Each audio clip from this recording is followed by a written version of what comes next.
from Trinidad, being quite busy. And then last week, of course, I had to attend the funeral ceremony for the late friend of mine, lawyer and father of Vinette Fredericks, who reached a century and a month. Bds Fredericks, his funeral took place last Tuesday, and there were Dr. Friday, Terence Oliver, and Fitz and others. I found necessary to attend that funeral to pay our last respect to this distinguished Vincentian Caribbean man of note, not just here in St. Vincent, but made his mark throughout the region. And again, I use this opportunity to extend condolences to Vinette and all of the family members. And they were privileged to have him for the century. And of course, Vinette was giving him some live Facebook occurrences leading up to his centenarian status. So it's good to be back on the program. This morning, in fact, I just came back a while ago from a brief tour of the constituency, trying to identify what is happening. Generally, West Kingston seems to be not seriously hit because of the continuous rains. But Colin, more importantly, I want to use this opportunity to remind all of St. Vincent and the Grenadines of what is happening weather-wise. We are in the rainy season, of course, but for the last several days, what we've been having is almost consistent rain in several locales.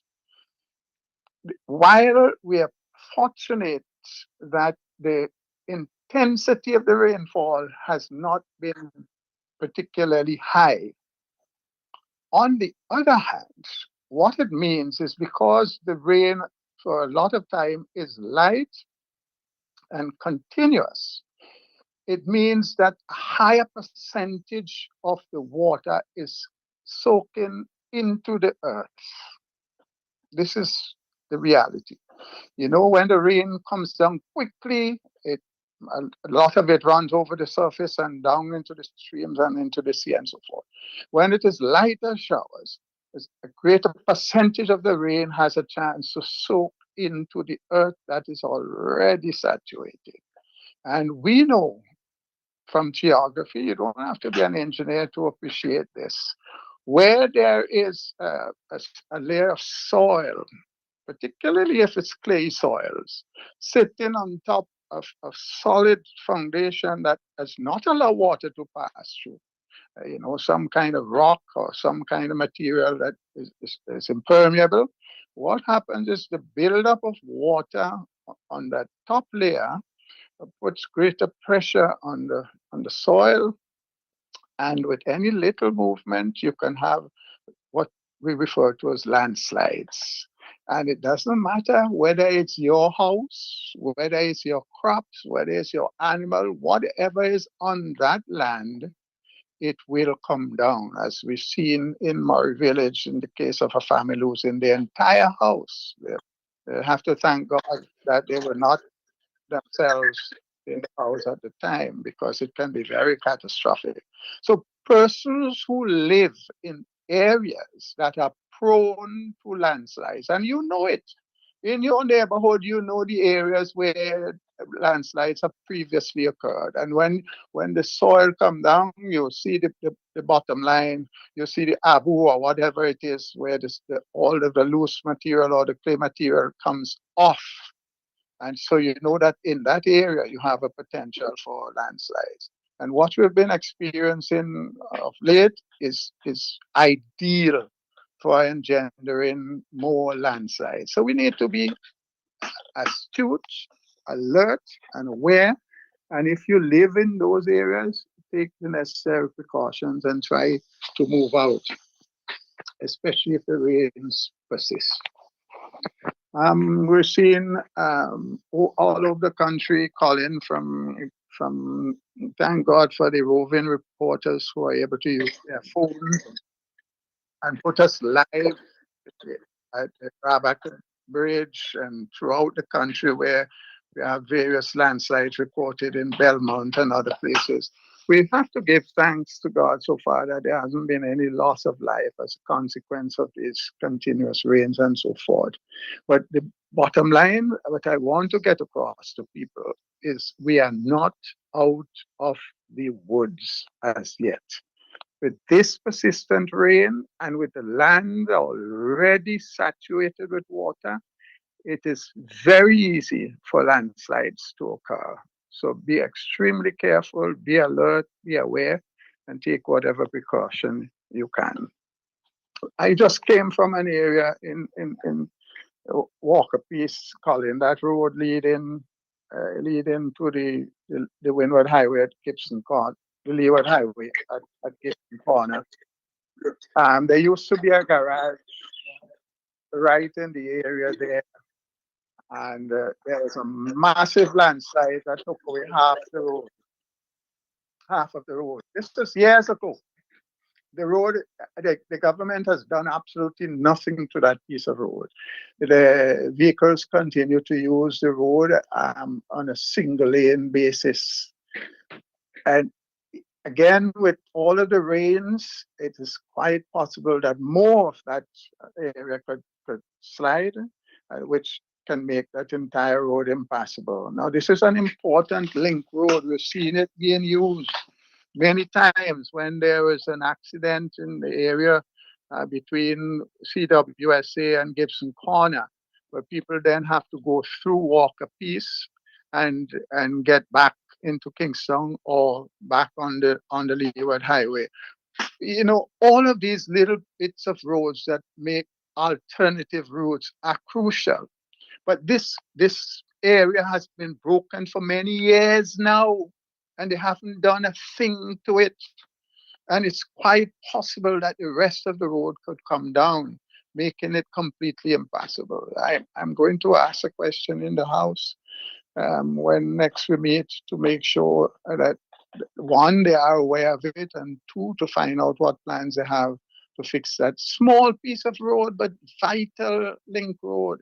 Just as, you know, we have so many other link roads in West Kingston that they're absolutely abandoned, you know. I watched the painfully slow resurfacing of the road going to Edinburgh and not Hall, you know, and the portion just beyond my constituency office from the cemetery up, just as you approach the top of that hill there, they have resurfaced that. But again, the portion beyond that, going into Edinburgh, they recently dug a trench on the right hand side of the road going up. And what that has done, it's again exposed all the pipes laid by the water authority. These pipes have been washed out about 6 times already, and they had to come back, backfill them, and do the usual work. Again, the pipes are exposed because whatever they did, it was a river. But on top of that, so much of the aggregate that was in the road, in the unfinished portion, has been washed onto the finished surface with stones scattered all the way down to the hospital. And what that does to a newly laid road is when the heavy equipment runs on it, the surface of the road will become damaged. Already we can see areas of the newly surfaced area road where there are manholes or whatever with areas that are soft and already bumping up. You're talking about a few weeks after being laid, you know, Colin. I don't understand whether there are engineers in the Ministry of Works that are supervising any road construction in this country. When you watch what is going on, you get the impression that there's absolutely no engineering input from the government through the Ministry of Works, so that the contractors seem to be free to do whatever they want to do, and government simply accepts what they're what we the people are given. I have never seen a job being constructed in so ridiculous a manner for so long, for so very long, at immense inconvenience to us as citizens, and at such enormous cost. The original cost for that project bears no resemblance to the present one, many times over, and all we're bearing is inconvenience and suffering. I don't, I, there has never been a government as inept, as dotish, as without care for the people of this country as exhibited through these projects. And it's not just in West Kingston. You go to Korea, you go all over the country where these same set of projects started more than 6, 7 years ago. And up to today, they're trying desperately rushing to try and get to make it look like they're doing something to get these projects closer to completion. And all they're doing is frustrating people. What a country. You know, I really, I really don't know what goes into the minds of these people who call themselves government in this country. Why must we as a people be suffering for so long for no good reason at all? If there is any supervision on the part of the ministry, then those works will not be accepted. But clearly, I am, just as a matter of caution, want to add that I know that the contractors have had their own problems with the government because of the rate at which they are being paid. They have indicated to me, several of the contractors, that the problem is that they do work and they cannot get paid for the work they've done. And so they have to wait until the government finds it necessary to make some little token payment to them. And they go ahead and do some more in good faith, only to find out they're still not getting paid. Whether it's in Caliacua, whether it's in Carrera, wherever these projects are being done, they're doing, all the government is doing, as in the case of Caliacua, and I'm sure Sister Velox would remind us of this, they have significantly increased the cost of the contract to do that work in Caliacua without going back to tender, as far as I am aware. But they have not allowed for the same thing to be done in an important project like the restoration of the girls' high school. Because of a slight variation in the work to be done at the girls' high school restoration, they have decided to take the project all over again through all the phases, which resulting in considerable delays in the execution of such a vital project, so that the girls' high school students still have to be in the flea-infested wooden buildings in Annisville for years to come. That is the kind of government, because it's not in their interest to allow Dinky Balcom to finish the high school project by adjusting the contract similarly as it did in their project in California, because clearly that contractor meets their favor in California.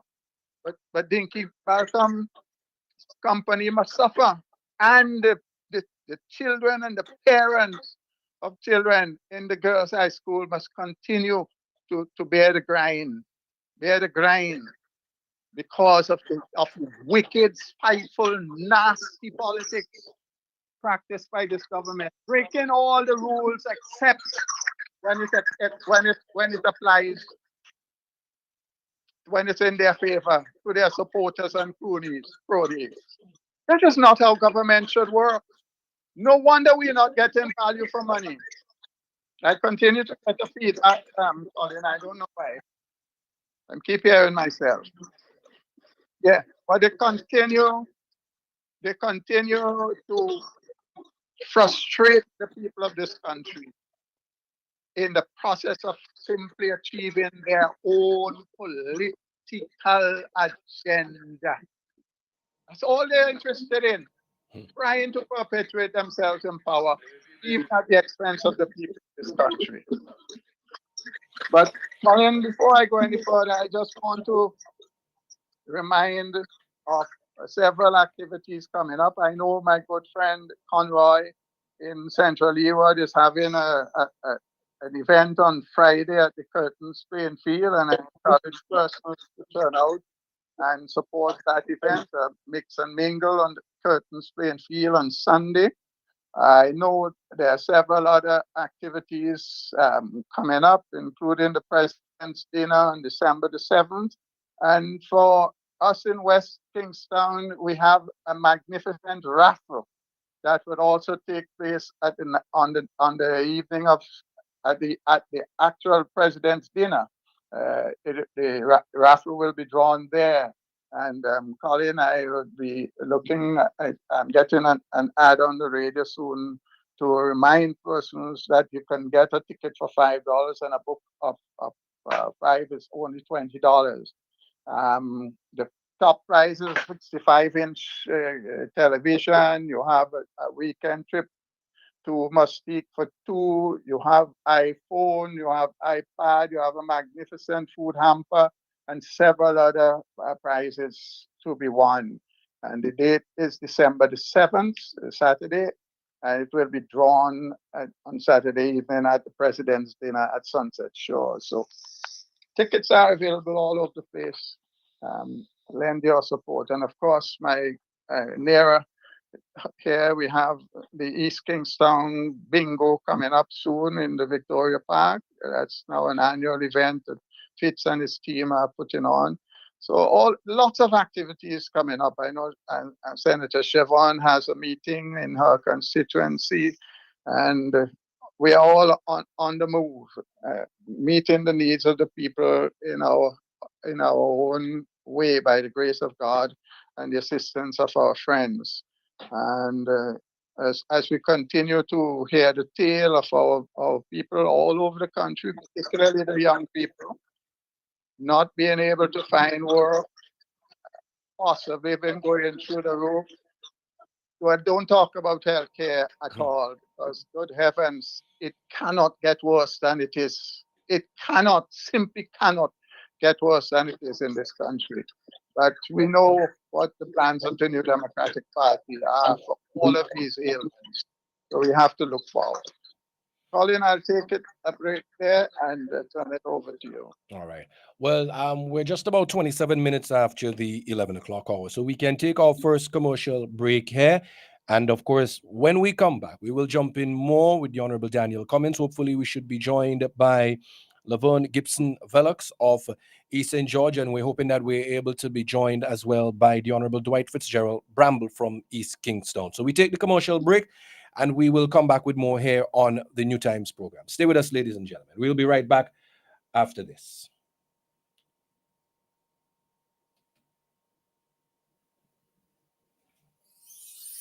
The West Kingstown Constituency Division and the Honorable Daniel Cummings present an exciting raffle this December 7th at the President's Dinner. Win amazing prizes including first prize, a stunning 65-inch smart TV, second prize, a luxurious weekend for 2 in Mesquite, third prize, a brand new iPhone, fourth prize, a bountiful food hamper. And that's not all. There are several consolation prizes to be won. Tickets are just $5 each, or get a book of 5 for only $20. Purchase your tickets from West Kingstown constituency members or at any constituency office. Don't miss your chance to win big this December 7th. Get your tickets now.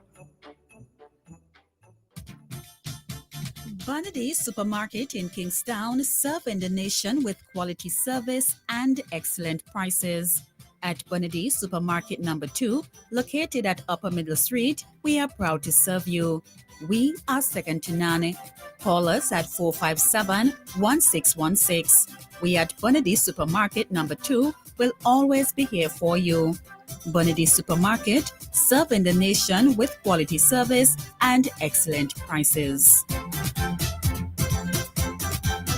General Hardware still has the best prices on steel, lumber, and plywood. So go on, compare prices. And if by chance you find a better price, no stress. Just talk to the General and they will beat that price plus give you special priority delivery. Yes, General Hardware offers free island-wide delivery on most purchases, so you never have to worry about getting your goods on site on time. Plus, shopping at General Hardware is a pleasant experience with friendly, knowledgeable staff always ready to serve. What more could you wish for, huh? So come to General Hardware for proper service, lowest prices, free delivery, and see why nobody beats the General.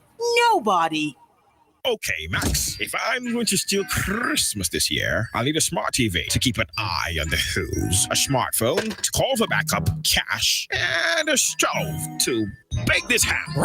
Seriously, I can get all this for free if I sign up for Flow. With Christmasing with thousands of gifts, even the Grinch would love. Sign up for a postpaid mobile bundle or high-speed broadband and win big every week. Visit discoverflow.co now. Get dinner and candles alight, popcorn for your movie night. One stop and get it right. It's that good. We've got what you're looking for. All the brands you love and more. Get everything at Massy Stores. Massy Stores is where you wanna be. We take care of you like family. We do all that we could to treat you like we should. It's that good. It's that good. That good. When you shop at Massy Stores. That good. Massy Stores, our family serving your family.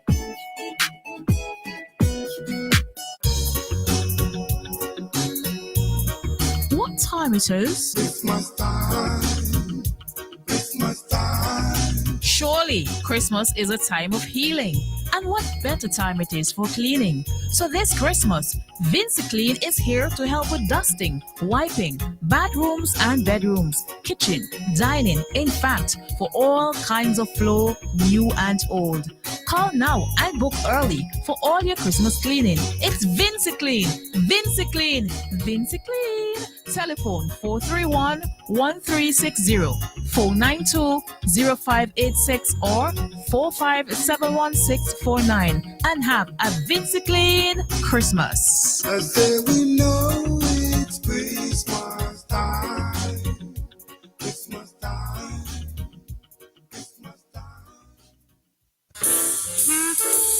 Lewis Pharmacy.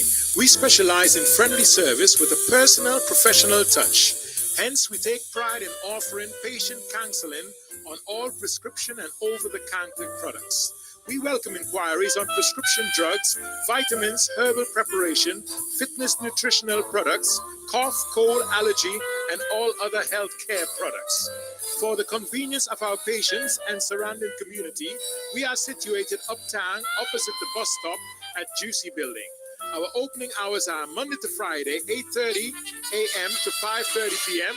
Saturdays, 8:30 a.m. to 1:30 p.m. Lewis Pharmacy. Beryl, an early hurricane of unprecedented intensity, is fresh in our memory. The International Panel on Climate Change predicts for 2024 and beyond increased severity of weather and hurricanes due to global warming. Be smart. Plan ahead. We can take steps ourselves to minimize loss and suffering from these threats. At Lanes, we have the necessary products, flashlights, water tanks, generators, water pumps, and more that you should have to provide you with safety and comfort. Whether building a new or reinforcing existing structures, Lanes can provide both product and specialty consultation advice at our Home Vision department. Protect your family and protect your home. Lanes, 784-456-1411. Get value for your money. Shop at Richardson Motors. Shop at Richardson Motors Limited and enjoy 3 services in one. Hop into our convenience store for a wide array of snacks, drinks, and toiletries. Visit our mechanic shop for specialized treatment for your brakes, exhaust systems, and wheel alignment at our garage. But there's more. When you shop at Richardson Motors, get a free oil change service, clean, high-quality fuel, or shop from a wide range of automotive parts and accessories. We are conveniently located along the Arnesville Main Road. Drive on up. Reliability, convenience, and variety. Richardson Motors is your number one stop. Looking for the best in trends and fashion? Then come on up to Sally's Step Up Boutique, located in Richland Park, upstairs the Muncie Supermarket, opposite the Richland Park Cemetery. Sally's Step Up Boutique carries a wide range of outfits for every occasion for men, women, and children. The prices are affordable, but guess what? If you step into Sally's Step Up Boutique and you cannot purchase an item at the same time, you can ask for the layaway plan. Remember, the place to shop for any occasion is Sally's Step Up Boutique in Richland Park. And that's not all. Sally's Step Up Boutique also carries back to school supplies. Contact us at telephone numbers 526-8063 or 526-4989. You can also find us on Instagram. So step into Sally's Step Up Boutique and we'll take care of all of your needs. Step up, step in, and let us transform your lives. Air filters, oil filters, fuel filters, disc pads and brake shoes, clutch disc, pressure plates, rotor plates, engine parts, fan belts, timing belts, oil seals, spark plugs, radiators, radiator hoses, water pumps, universal joints, suspension parts, KYB Japanese shocks for Toyota, Nissan and Suzuki, tie rods, rack ends, ball joints. You can also get accessories, cleaning supplies, polishes, titanium tint, black tint, Valvoline motor oils, Toyota and Honda motor oils, transmission fluids, Michelin wiper blades, headlights, corner lights, HID kits, HID bulbs and ballast, LED bulbs, and much more can be had at Automax Auto Parts. Automax goes the extra mile and spend the extra dollar to ensure that you get first quality Japanese auto parts. Come see the difference at our showroom opposite the basketball court in Camden Park. Call us at 458-2000 or 529-2070. Visit us on Facebook, Automax Auto Parts. Drive the extra mile to get the best first quality auto parts. Please note that we open on Sundays from 8 a.m. to 3 p.m. CK Grace and Company is the number one supermarket for 100% intention. The Intention Supermarket. We've got more of what you're looking for in multiple locations to serve you more and more. In business now for over 50 years, and you will always save by shopping right here. Oh yes, we're number one. CK Grace and Company, and we are Vincent John, a supermarket for you and me. I passed by a brethren the other day. If you see he plays rat and cockroach racing, mosquito fighting one another for come me in your ears, and the amount of woodlights I see, I had to wonder if them been in the wood with no attack and Billy Ark. I said, bye, call Flick. For the eradication of pests, Flick is your answer. Before and after construction of your domestic and commercial buildings, Flick uses environmentally safe chemicals and keep washrooms fresh with the Aroma Odor Control and the FemCare Sanitary Disposal Systems. Call Flick Pest Control today at 457-1857 or click www.flickpestcontrol.com. Memorial Funeral Home is dedicated to meeting the needs of our customers. We go above and beyond to ensure satisfaction and convenience.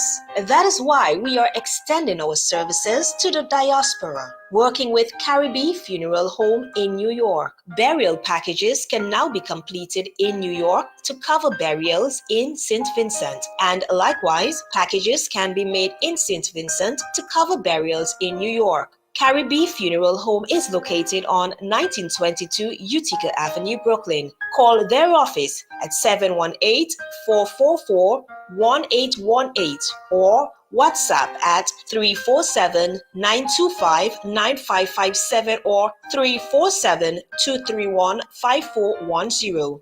For more information, call our local office at 458-8888. Memorial Funeral Home. Quality, convenience, and affordability.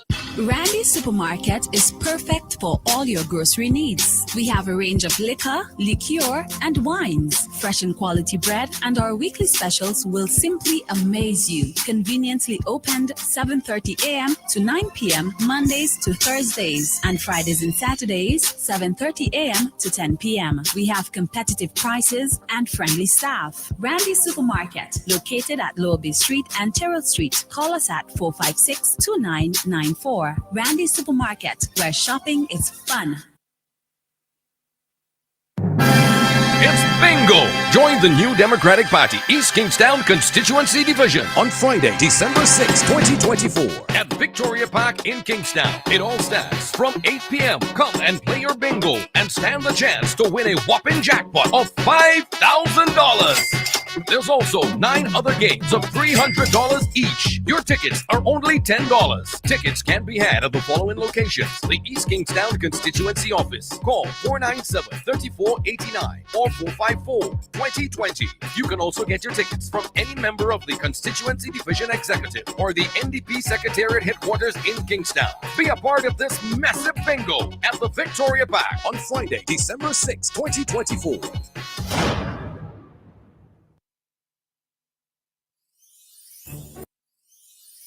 The West Kingstown Constituency Division and the Honorable Daniel Cummings present an exciting raffle this December 7th at the President's Dinner. Win amazing prizes including first prize, a stunning 65-inch smart TV, second prize, a luxurious weekend for two in Mesquite, third prize, a brand new iPhone, fourth prize, a bountiful food hamper. And that's not all. There are several consolation prizes to be won. Tickets are just $5 each, or get a book of 5 for only $20. Purchase your tickets from West Kingstown constituency members or at any constituency office. Don't miss your chance to win big this December 7th. Get your tickets now.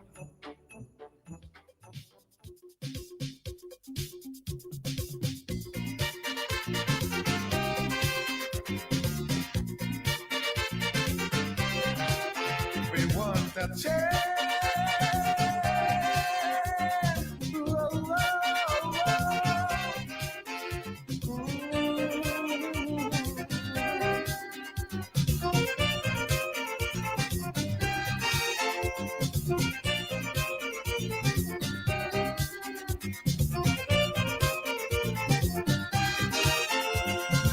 I want to come home and live again, but I hear the country so hard.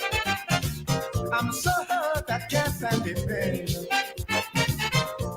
Cause how I bust and I cry, I went out and tell the world my country, and I said so beautiful, happy. I come home, they tell me how it ain't easy. The pressure we getting now gon' kill me. I hear they say the government mess up. Then they're playing innocent, can't work. All who think the government mess up, join and get rid of them if they won't stop. Just tell them you want a change. Tell them you want a change. They better do right.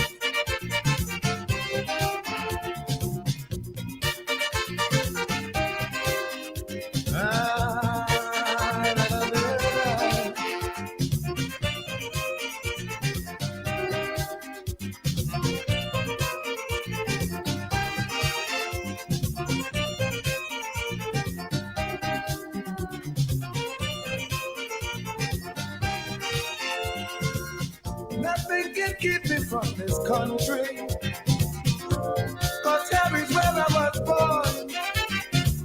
I never believed we could go hungry, even if the pressure is on. We were always a land of love and together, but nowadays we fight and rob each other. Who's to blame for bringing on the pressure? Let's make a change, the time is now or never. I hear they say the government mess up. They're playing innocent, can't work. All who think the government mess up, join and get rid of them if they Welcome back to the New Times program, ladies and gentlemen. And of course, with us on the line, we have the chairman of the New Democratic Party, is the elected representative for the constituency of West Kingstown, the Honorable Daniel Cummins is here with us. Mr. Cummins, once again, welcome to the program. Thank you so much. All right. Well, we were speaking extensively before the break about the impacts of the heavy rains in this country, and to an extent, there's so many different failures by this present government to fix so many of the problems that we see here in this country. I just want to first to continue that conversation.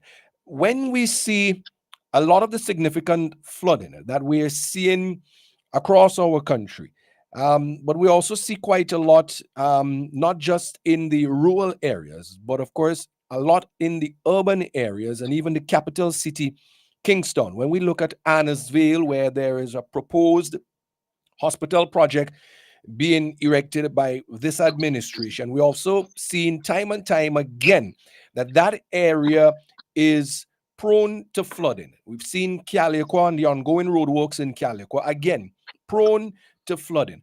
What does that say to you about our planning? You mentioned engineering too as well, as it relates to this government and doing proper works and maintenance.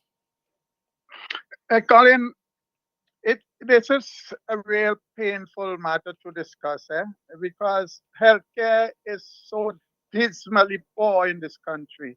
And so anything that seems to be pointing in the right direction has to have our support. But we keep reminding that the problems in healthcare are not just about the building. It is so much more that is rotten in the state of Denmark. You know, the rain continues to fall on us in so very many ways, and sometimes very vulgar ways, as coming from this so-called government. Let me draw a simple example to you. I saw but Francois put up on Facebook something very relevant, and it's in relation to Calico at the bridge.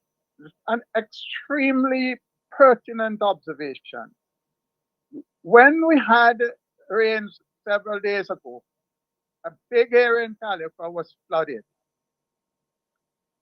After all the rains last night and this morning, Calico, the area that was flooded is no longer flooded. And Bert correctly pointed out, the flooding was not just due to the rain, but by the failure to clear the drains so that the logs and the garbage and all of the metallic substances blocked the flow under the bridge, and the water found its easiest path, which is in the people's property adjoining. This speaks to the worthlessness of this government in not doing basic maintenance. You know that in the rainy season you will get heavy rain.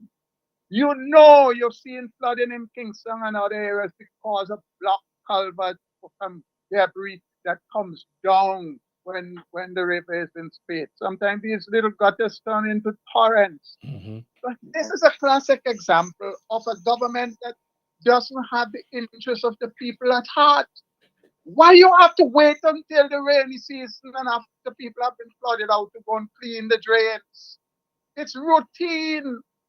You do this in the dry season in anticipation of the rainy season. The drain should be cleared all the time. And to the hospital, Colin, here again, this is the same government when we presented the plans for a proper hospital. They said, they call it all kinds of names. All kinds of names. They heap scorn on it because they said healthcare is not high on the totem pole among electorates. In other words, in their minds, the people of St. Vincent didn't care about healthcare, so they're not wasting their time with it. Now that they realize they're on the last quarter of a leg and they're going to be kicked out of government, They're trying to make believe that they are going to build a new hospital. But how they're going about it? They had monies from the World Bank. And when the World Bank lend you money, you have to pay attention to all of the criteria they establish. And the World Bank insisted that for you to build a hospital at Arnesfield, you first have to do a proper drainage study, and you first have to put in systems to take all the floodwaters away from the hospital site. Now, they don't want to wait to get that done because election is around the corner. So what they do, they abandon the World Bank funding and they go to Taiwan to get funding. And you know, Taiwan doesn't put any requirements on them. Taiwan doesn't have any responsibility to make sure that the people of St. Vincent and the Grenadines get the best benefit out of any dollar we spend, especially money we borrow. So that is one of the main reasons why they went to Taiwan to get the funds, to get away from doing the necessary work. And I keep telling the people of this country, you know, how they put in the gill, the hook in the gill of all of the people of this country. I want you all to hear me, you know. If they go ahead and build that hospital under these conditions, when the flooding takes place, they won't be around, you know. They won't be in government. They would have gotten their monies and all what they have legally and otherwise, and living up high somewhere around the world, not in St. Vincent. We, the people, will be stuck with a hospital that has the same problem that Milton Cato has. Every time it rains, water comes in. Nowadays, not even through the gutters, you know. Sometimes through the roof, the roof leaking at the hospital at Milton Cato. That's where we are. So when this problem comes at Arnesfield, they won't be around. And it is up to the people of this country to rise up in protest and make sure the government does all that is necessary to make sure the huge investment in a hospital in Arnesfield doesn't end up being a millstone around our neck and a huge hook in the proverbial gills of the people of this country. Colin, that matter troubles me a lot. And it is very clear. I'm telling you, the World Bank required this government to do proper drainage in that area before the hospital can be built. Yeah? It's interesting that all of this is coming no, because, well, it has been problems that has been plaguing us here under this ULP administration for the longest while. I say this to say, recently, I saw, and I'm certain many other persons would have seen too as well, that the president of Guyana recently called a 5 a.m. meeting of ministers, permanent secretaries, contractors, engineers who are all working on government projects across Guyana, and held them accountable for work to be done, work not completed, and held them to a high standard and demanded of them a high standard in terms of getting the work done, because let's face it, it's taxpayers' monies, it's government's monies that are seemingly being wasted when time is wasted, when resources are wasted. We've seen here time and time again in St. Vincent that there are quite a number of projects that have started, but yet still are waiting completion. Given dates for completion, but yet still gone past those dates, and we're still waiting them. Why is it that our administration, this ULP administration, seems to be afraid of the word accountability? Because, Colin, their modus operandi in itself is part of our problem. You go through the list of contractors who are getting big projects in this country, Colin. Many of them have failed to deliver repeatedly. Cost overrun, projects have to be abandoned. Yet, through what they call tendering process, these same people are given bigger contracts to go back and waste more taxpayers' money.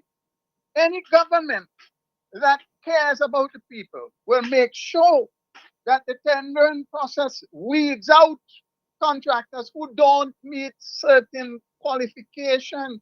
But here it seems to me that the most critical criteria for selecting contractors in this country is your partisan political affiliation. So you could perform to the worst, so long as you are a supporter, so long as you are in a position to give back to the party a percentage of what you get, your contract is safe. And if you don't support them, you don't stand a chance in hell of getting a contract, even though you are the lowest bid. But that kind of thing, Colin, is in itself is what this country needs a serious evaluation of. The whole process of how government awards contracts to people. And we've seen evidence of this before, where the Caribbean Development Bank hauled this government over the coals for the manner in which they executed projects with funds from them. We've seen it before. So what's happening in Guyana is because the government and the president of that country understands the importance of answering to the people of Guyana. In fact, if in St. Vincent and the Grenadines, the spotlight would have to be reversed, not so much on the contractors as on the government, for the way it has failed to make sure that the people's money is properly spent.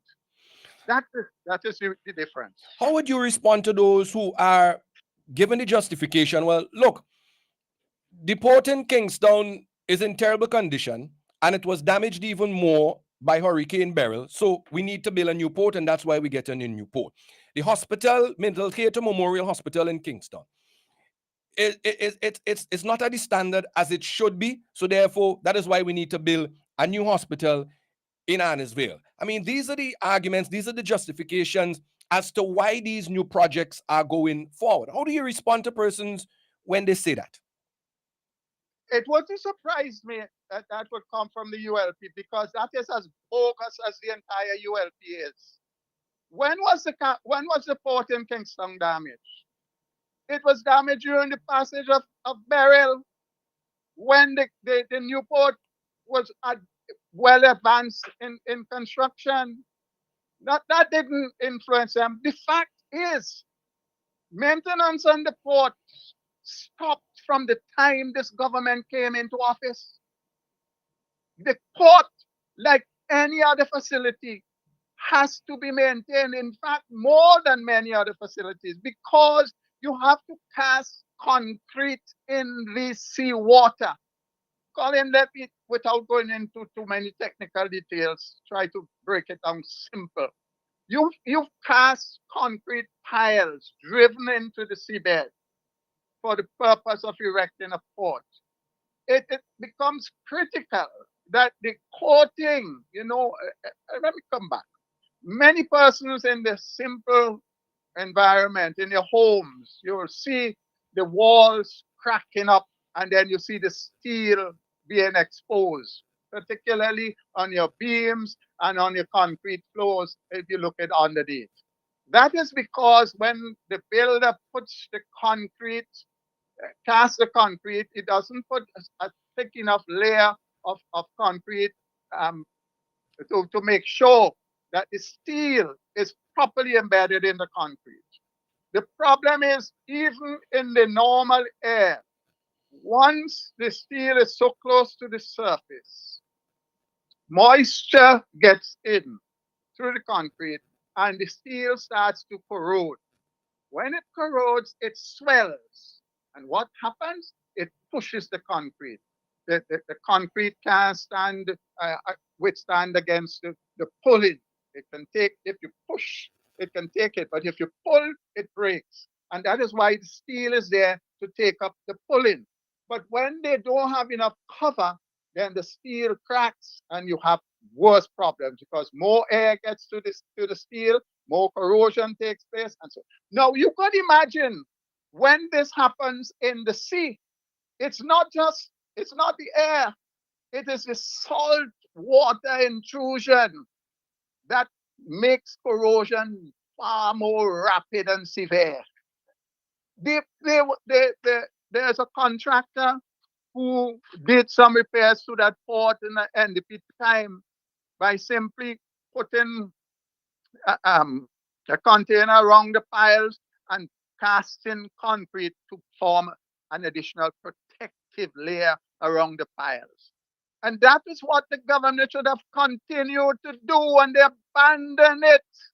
They left the supports to be eaten by the salt water to the point where it is collapsing. And the burial just made it worse because all the aggressive water bashing against the cracked concrete just exposed more of the steel and so forth, so that the structure is in peril. You can't put any heavy load up against it.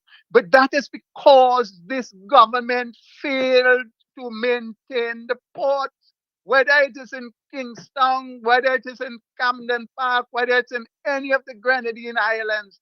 They have done nothing to repair the ports and to protect them. Ports, my dear people, Colin, ports are constructed in the sea. They are that is the most aggressive environment for concrete. If you don't design the structure properly, if you don't supervise the installation properly, if you don't maintain it properly, because errors would happen, faults will occur. But if you discover the fault and you repair it early, then you can sustain the life of the port for what is intended, at least 50 years, with proper maintenance. And that is the problem, is the ULP. Their method is not about making sure that we get value for money. It's about building new shiny objects, which they build and leave to run down. I mean, they built a police station in Georgetown a few years ago. Go and visit that station now to see no maintenance at all. Run down, go and visit the police station at going up Lago Heights, where police officers have to stay. Forget about the one in Kingston. All over the place, the clinics, they build them nice shiny objects. Some of them never open, some of them run for a few months, and then they're left to decay. That is how they do things in this country. That is not caring about people. That's caring about yourself. That's trying to get votes. Look at what they did with the fisheries facility in Oria. Brand new shiny object within a year. Corrosion all over the place, useless. No attention to maintenance. No attention to selecting the kinds of materials that are suited for the aggressive environment of the sea. Even the airport at Argyle, I was warning them during construction about certain procedures they're doing and exposing steel and so forth without adequate protection on the steel. And you go out there and see they brought this air bridge and all of that. Go and see the condition they're in. When you expose equipment like that so close to the salt sea air beaten down, those things have got to be either made of special material or particularly well coated and maintained, because once it gets a crack and that salt water gets into the steel, all hell breaks loose. It's sometimes, Colin, as a simple example, it's sometimes so much cheaper in the long run to spend a bit more money upfront in the selection of the materials you use in construction. And finally, just to bring it home, I keep referring to the head office of the CWSA that was built for $2 million, built and furnished. And go back and see how that building is functioning today, with the stonework cladding on the ground floor that is easily maintained, with the double glazed windows that make sure the air conditioner uses far less electricity, with the insulation in the roof to make sure the heat doesn't come in as easily as a regular roof would.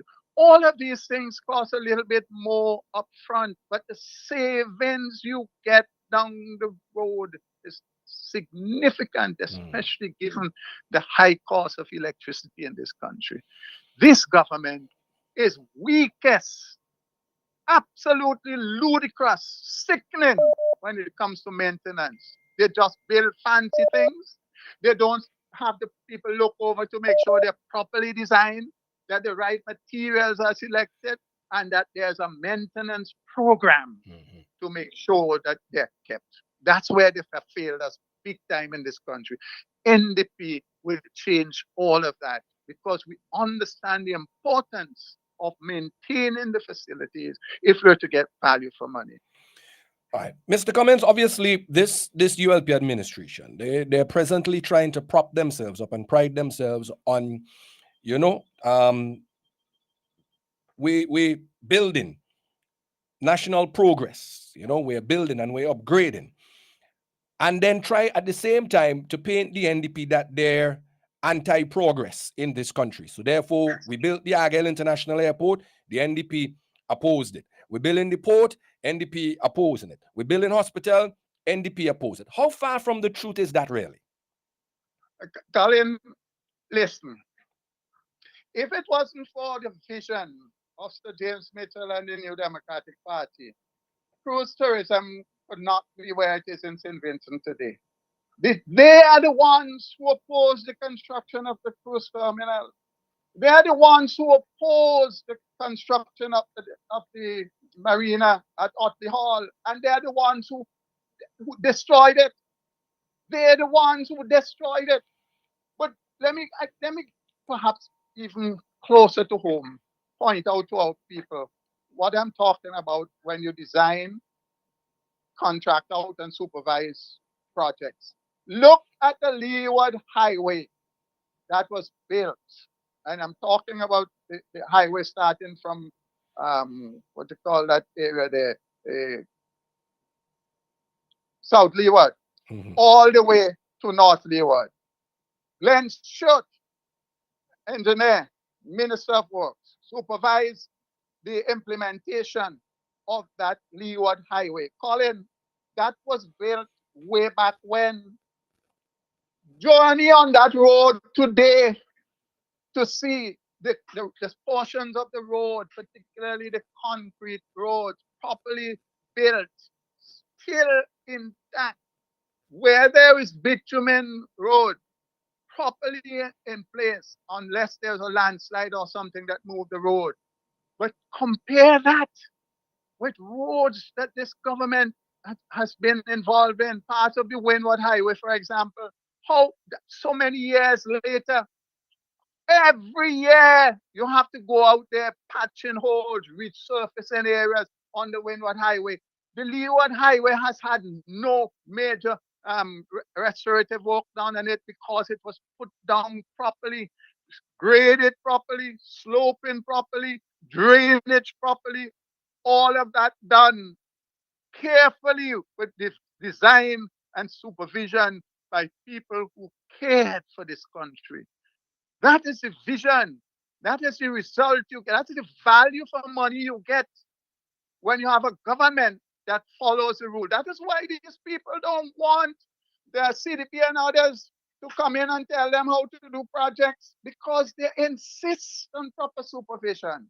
They insist on proper design. They insist on proper maintenance. But no, that's not the interest of the so-called government. Their interest is what they can get personally out of it and for their friends and cronies. That's their interest. So that is why these things are happening. They want to have shiny looking objects that they can say to the people, you see what I have done?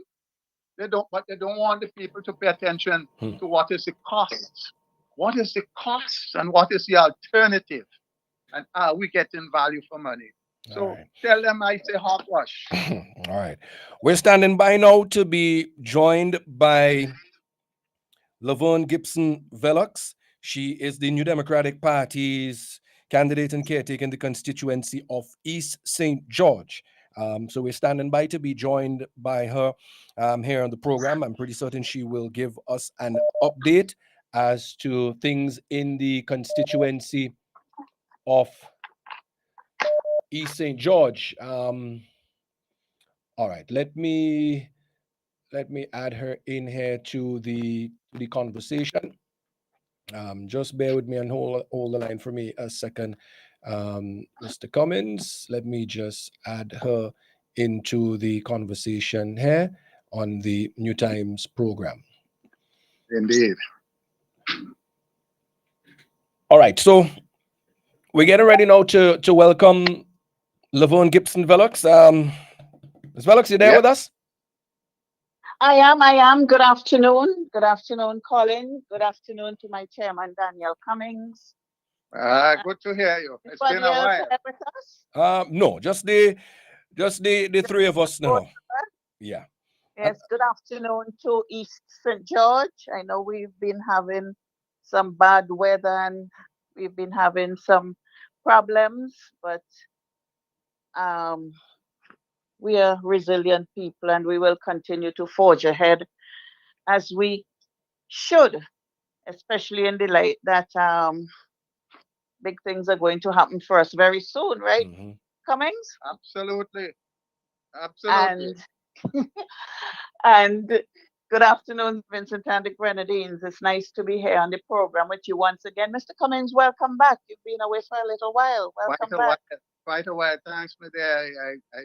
And since I've been back, I had to go to that funeral as well. So last week I wasn't even available. Yeah. Right. I was on for a little while because remember I had all the problems in East St. George, so I had to go on and speak with the people and let them know that somebody cares about them. As a true representative. Yes, indeed. Well, as always, it's a pleasure having you. Thank you, Colin. Well, we know that there are quite a bit of updates, things that you would love to bring us up to speed on. So, by all means, go right ahead.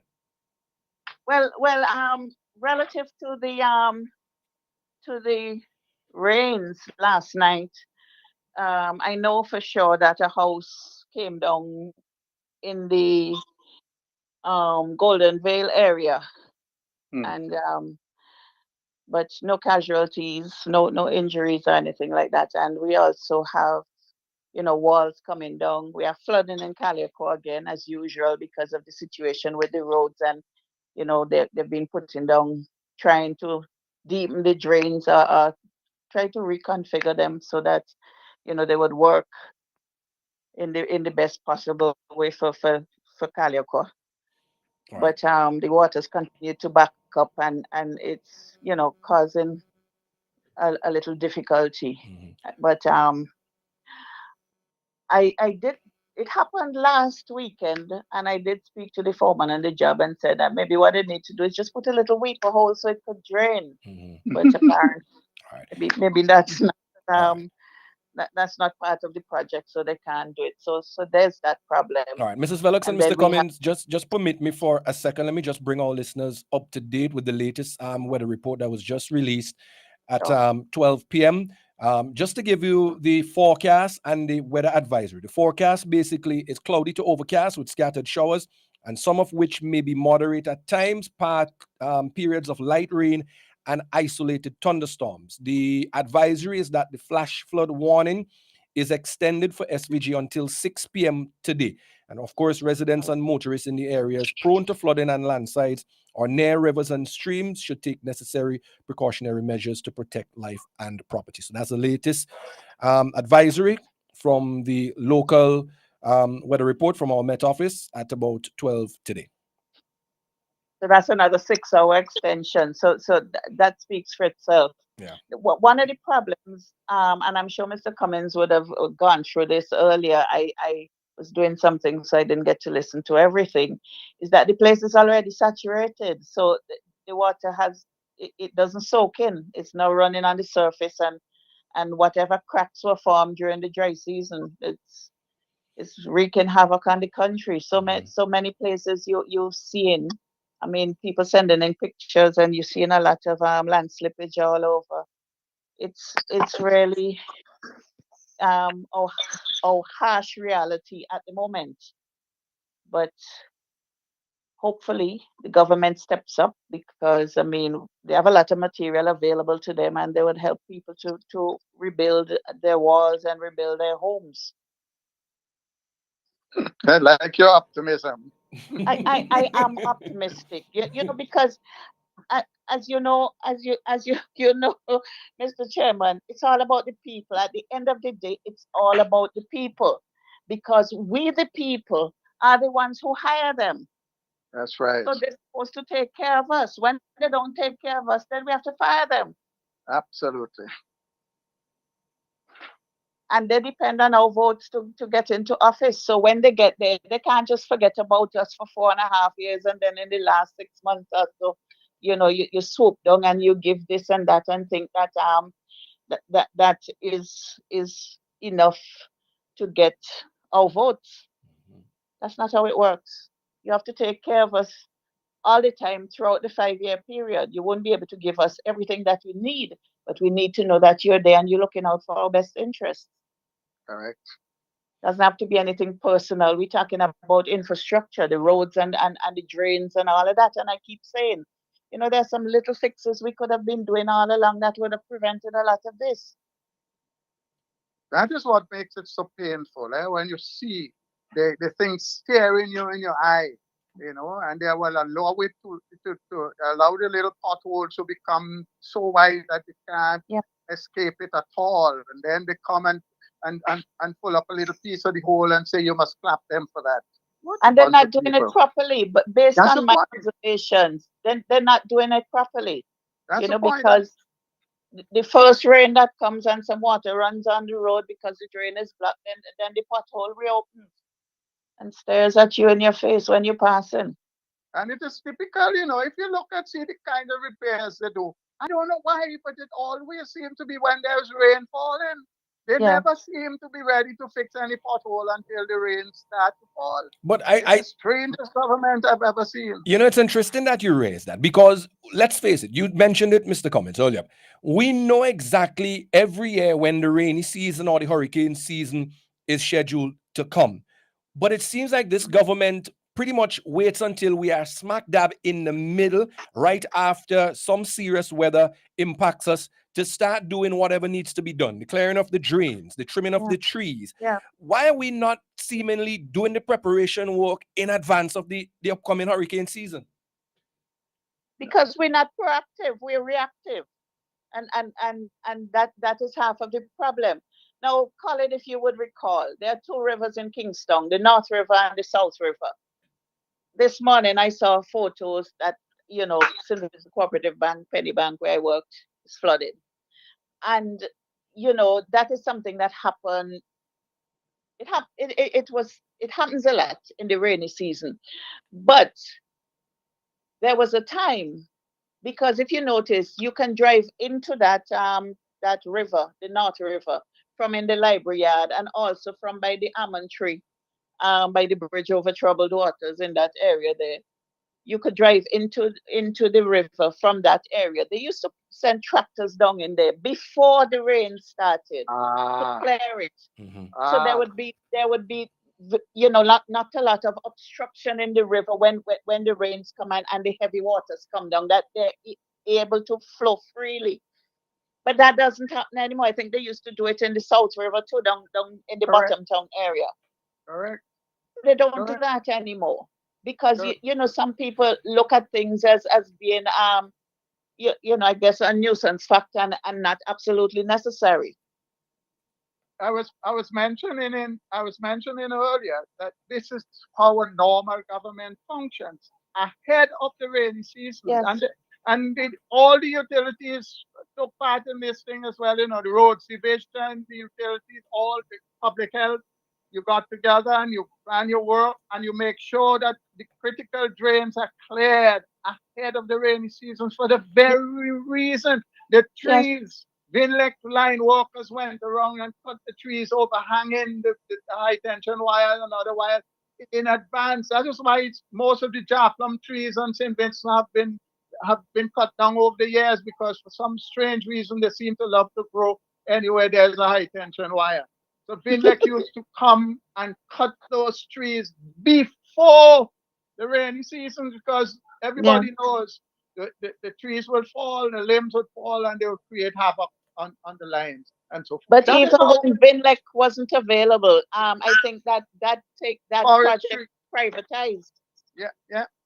You used to get people cutting them and would bring the trucks. I mean, it used to cause a little obstruction in the traffic, but we were glad that at least the trees are being trimmed and to clear the way for in case of any high winds, and so they don't block roads. A stitch in time saves a lot more than 9. That's what this All the government time. does not understand. That's what they don't All the time. understand. Yeah. All the time. We spending money that we really don't have to. Had we been proactive in taking care of those things. And inconveniencing people. That is the problem. Yes. When you wait to allow these things to happen, it's so sad. It's Yes. revolting, actually. Yep. And did But y'all then- see that school children are going home at midday today? Yeah. Yeah, well, that's the simple reality, But an NDP government will make sure that maintenance is a critical part of any project that we build.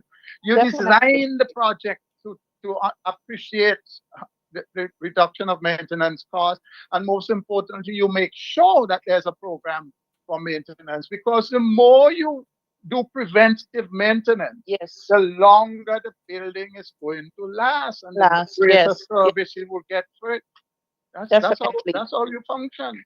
Most things here are left until they can't function anymore. They rotted right down before we start to maintain. You know what they remind me of? There's a good friend of mine when I was growing up. He got a job. He got a job working in a hotel, and meeting with these rich people and so on. He came home. He said to his wife, "Well, look, you don't bother to wash my underwear. Every time I wear one, you throw that away. It costs nothing." It is the same attitude of this government. They don't Yeah. understand that you can. Even now buildings are disposable. Yeah, that's what we're talking about. We don't get it. We don't see Yeah. down the road. Don't see down the road. What a country. But an NDP government has taken all these things. We have been discussing these things all along. We have taken all these things into consideration, and we are going to do much better. We are going to. I can't say do much better. We're going to do what it takes, because there's no good here. If you say Amen. better, something is good.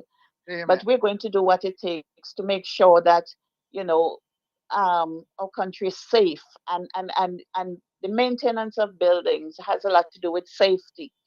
The safety Correct. of our people, the people who utilize, who work in these buildings. And so, you don't want to have to be working where there's mold and where there's mildew and all these other things that could affect your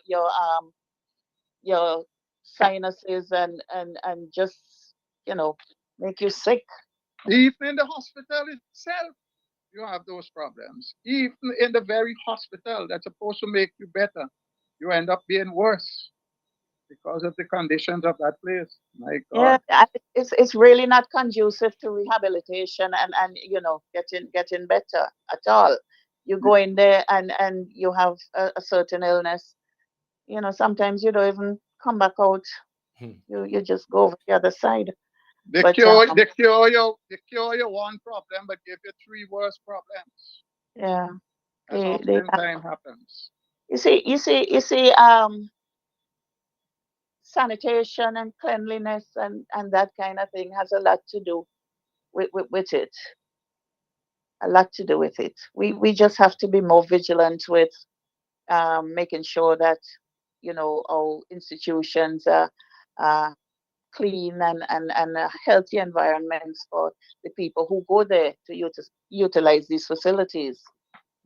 It is a simple matter of making sure the people in authority are driven by the need to deliver the best service to the people, and not blinded by any narrow partisan political objective, as occurs in the medical field today. Unfortunately, too many senior people are driven by a partisan political agenda that treats And they feel they're protected because of Yes, that. yes. All right, That, folks, that I, is I the think we point. have a caller on the line. Let's take this call. Let's see. We have caller. Welcome to the program. Hello. Good afternoon, Colin. Good day, my brother. Welcome. Good afternoon, my family. Brother Good to Kwame. hear you, man. And Good Leyu afternoon. and Karoka, Sister Bilax. Good afternoon. How are you? Nice, great, wonderful, and blessed. That is Brother Cummins, let me Hey, just brother. change you a thing a little while and bring you back to something your customers say all the time. Many times you talk about if a road block, there is no other way to go to the reward or come to top. Correct. You see happened this morning? Yep. No.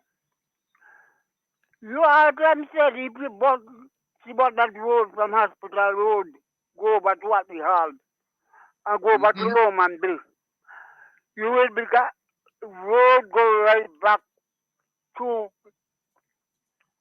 Ridan Hill, just below the structure. Now this morning, you know what they have to use? They have to still go down the old block. They couldn't come in down from the main road. They have to use that road, go down by Cleverly and go up by Chancey before you to come out of town and go into town.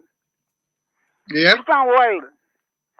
If they did do that road like they say from hospital, go back to Adial, go back to Roman Bay, and right over to Camel Park and you go and buy a business. Now, when we used to have train saying in Roman Bay, when they called me for fish over at the hall, we used to just run up on the rock and reach over at the hall before the saying we walk wrong at the hall. There's a road front of the hill, a soft rock, no high rock did it. That road they could have widened and make a proper motor road to carry right over to Roman Bay, and you gone right over and you go your business. They laugh at you many times when you make the suggestion. But it comes to part of the past where you used to say that they had to use the same road piece of road come down there to go over to Cleverly and come up on the road to Chancey in order to get out of town or come into town. We can't whether that road that drive right back to it and here because we had an extra road there. They could have widened. See, but small them talk about the road there.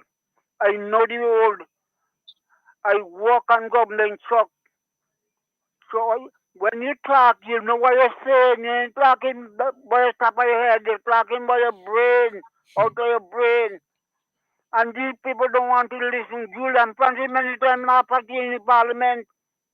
Yep. When you suggest that, and you realize if the road did the problem what they got this morning, you could have just go from Hospital Road and you go right by a business and then out Arid Hill, just below the young Catholic church there. And you go by your business, come and go. So when you have no business, people suffer. Yep. And if The money they spent to build the cross that was supposed to be a highway. It's a cross they built. That money could have been used to build so many other alternative routes in this country that are so needed. But they wasted that money, so they want to go across the country to destroy our water supply and everything else that we have that is useful to us. They won't because they won't listen. The advice come from the opposition is no good. But your advice where you putting out is worse and make things worse. Now the road you're talking about from Kyoto come right down to Bukument Bay. That road is a solid road. Only now and again you man Israel hold a prop up, they could pass. but no big interference in the road going back to the leeward then, the lower leeward. Mm-hmm. You know that the hole was a place that people were afraid. They were afraid to drive and to come down the leeward then. Mm. The rock was over the hole there. When the NDP going to blow down that rock, I could remember Mr. Speaker was he represented because he win Hobby Young that time. And he said like that, what can Mitchell and them and Hobby and NDP going to do? Trouble rock with the all the years. And I wish something could happen to people that they could hold them accountable. All them stupidness there. You know what happened? Yeah, well, you didn't expect much from that quarter. You know what a bridge over the whole day that was holding up. Anytime the bridge had been cut away, all the vehicles been gone straight down in the sea. That's right. When the gizzards rock the two bloody in the morning, they stop all the traffic from coming, they give them till 9 o'clock and they block the road from coming in from there. You go to down and from the road. They take boat to carry them over to Bukumet. You know when they hit the rock to blow, everything come down the ground one time, and you know what happened? Yeah. If your dirt was up there, the rock and them was only sitting on some dirt up there. Yeah. And what they do, the bulldozer and the chocolate better, they shove them over the place they call chicken hole. Was a disaster waiting to happen. Mm-hmm. Yes. And right. in about half an hour time, vehicle could have passed and go where they're going. And what happened to they cut that rock, that dirt, cut it right in. And look, we have a proper road. They could stop from there you heard and watch right down to the other corner. And the way they do, they plant pole and put light on the road. Yeah. All right. Today, all kind of container could pass and go down to the river then. All right. In them days, no container couldn't pass the road going away. All right, caller. All right, thank you. When you don't listen to people and you want to quicker side everything, you see? Mm-hmm. So this is the kind of thing what the NDP do and make people life more happier. People to shut your enjoy, go down and lay you hold. Go where go. All right. And I'm gone. All right, thank you for that. Thank you. All right, always a wealth of knowledge, eh? Thank him for that. Yes. We at 12:30. I think it's time for us to take the commercial break. Let's take the commercial break. When we come back after the break, we would be joined by the Honorable Dwight Fitzgerald Bramble, who's just indicated he's back from the constituency doing his walkabout and assessment of the damage in the constituency of East Kingstown, and we'll get that update from him when we come back after the commercial break. So, folks, stay with us. Let's take that commercial break, and we'll come back with more here on the New Times program. So, stay with us. Very well. The West Kingstown Constituency Division and the Honorable Daniel Cummings present an exciting raffle this December 7th at the President's Dinner. Win amazing prizes including first prize, a stunning 65-inch smart TV, second prize, a luxurious weekend for two in Mesquite, third prize, a brand new iPhone, fourth prize, a bountiful food hamper. And that's not all. There are several consolation prizes to be won. Tickets are just $5 each, or get a book of 5 for only $20. Purchase your tickets from West Kingstown constituency members or at any constituency office. Don't miss your chance to win big this December 7th. Get your tickets now. It's bingo! Join the new Democratic Party East Kingstown Constituency Division on Friday, December 6, 2024 at Victoria Park in Kingstown. It all starts from 8 p.m. Come and play your bingo and stand the chance to win a whopping jackpot of $5,000. There's also 9 other games of $300 each. Your tickets are only $10. Tickets can be had at the following locations: the East Kingstown Constituency Office. Call 497-3489 or 454-2020. You can also get your tickets from any member of the Constituency Division Executive or the NDP Secretariat Headquarters in Kingstown. Be a part of this massive bingo at the Victoria Park on Friday, December 6, 2024. General Hardware still has the best prices on steel, lumber, and plywood. So go on, compare prices. And if by chance you find a better price, no stress. Just talk to the General, and they will beat that price plus give you special priority delivery. Yes, General Hardware offers free island-wide delivery on most purchases, so you never have to worry about getting your goods on site on time. Plus, shopping at General Hardware is a pleasant experience with friendly, knowledgeable staff always ready to serve. What more could you wish for, huh? So come to General Hardware for proper service, lowest prices, free delivery, and see why nobody beats the General. Nobody. Get dinner and candles alight, popcorn for your movie night. One stop and get it right. It's that good. We've got what you're looking for. All the brands you love and more. Get everything at Massy Stores. Massy Stores is where you wanna be. We take care of you like family. We do all that we could to treat you like we should. It's that good, it's that good, that good. When you shop at Massy Stores, that good. Massy Stores, our family serving your family. Christmas in this year. Can I have this? We have an extra $400 from Flow. You can have everything you want. Gifts with Flow. With Christmas in, win weekly prices up to 10,000 in cash. Sign up for a postpaid bundle or a broadband plan. We Christmas in with free groceries from Flow. Plus, a chance to win weekly prizes and up to $10,000 cash. Head over to your nearest Flow store or visit discoverflow.co. Flow, we Christmasing. More gifts with Flow. Lewis Pharmacy. We specialize in friendly service with a personal, professional touch. Hence, we take pride in offering patient counseling on all prescription and over-the-counter products. We welcome inquiries on prescription drugs, vitamins, herbal preparation, fitness nutritional products, cough, cold, allergy, and all other health care products. For the convenience of our patients and surrounding community, we are situated uptown opposite the bus stop at Juicy Building. Our opening hours are Monday to Friday, 8:30 a.m. to 5:30 p.m. Saturdays, 8:30 a.m. to 1:30 p.m. Lewis Pharmacy.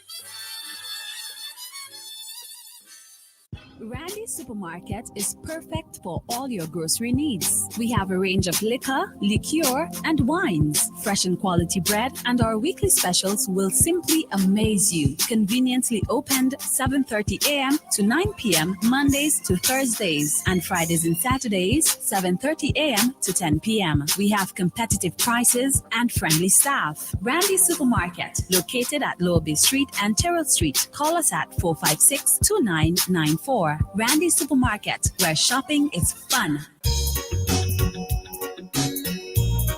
What time it is? Christmas time. Christmas time. Surely, Christmas is a time of healing. And what better time it is for cleaning? So this Christmas, VinceClean is here to help with dusting, wiping, bathrooms and bedrooms, kitchen, dining, in fact, for all kinds of floor, new and old. Call now and book early for all your Christmas cleaning. It's VinceClean, VinceClean, VinceClean. Telephone 431-1360, 492-0586 or 4571649, and have a VinceClean Christmas. I say we know it's Christmas time. Christmas time. Christmas time. Introducing Kitty Care Plus Picoactin Syrup and Mint Globin Liquid from Maya Organics PVT Limited. Kitty Care Plus is an optimum nutrient for growing children. It promotes physical growth and enhances intellectual performance. Picoactin Syrup has a synergistic combination of cyproheptadine and B vitamins that help to improve appetite and body weight. And Mint Globin Liquid helps to optimize growth and builds immunity. Get yours today. Kitty Care Plus Plus, Beta-Actin Syrup, and Mimglobin Liquid. Available at leading supermarkets and pharmacies. Agent Bowman's Pharmacy. Call 456-2235. Get value for your money. Shop at Richardson Motors. Shop at Richardson Motors Limited and enjoy 3 services in one. Hop into our convenience store for a wide array of snacks, drinks, and toiletries. Visit our mechanic shop for a specialized treatment for your brakes, exhaust systems, and wheel alignment at our garage. But there's more. When you shop at Richardson Motors, get a free oil change service, clean, high-quality fuel, or shop from a wide range of automotive parts and accessories. We are conveniently located along the Arnesville Main Road. Drive on up. Reliability, convenience, and variety. Richardson Motors is your #1 stop. CK Graves and Company is the number one supermarket. 100% intention. The Intention Supermarket. We've got more of what you're looking for in multiple locations to serve you more and more. In business now for over 50 years, and you will always save by shopping right here. Oh yes, we're #1. CK Graves and Company, and we are Vincent John's, a supermarket for you and me. Since 2012, we have provided reliable, professional dialysis services in St. Vincent and the Grenadines. We are now proud to offer you new solutions for your health problems. Each new solution is being delivered to you with the same high degree of care and professionalism. We also use the best technology in the delivery of our services. So, does your doctor need a precise view of what's happening inside your body? Let us perform an ultrasound for you. Ladies, if it's your breasts, then choose our mammography service. For all issues related to men and women's health at any stage in your life, our team can perform the necessary investigations to put your mind at ease and recommend solutions for your problems. If it's to see within your chest or check for broken bones and fractures, then use our state-of-the-art U-Arm X-ray service. For you aging men and women, we can now check your bone density, which will reduce any complications that may arise with overall bone health, osteoporosis, or arthritis. Health Solutions will provide answers and results in a timely, accurate manner in the most comfortable environment, while you are taken care of by well-trained and experienced staff. Please call us today at 451-2836 or 434-3170, or visit us online at healthsolutionsSVG.com. You can also follow us on Facebook or Instagram. Health Solutions, where we are providing solutions in SVG with care.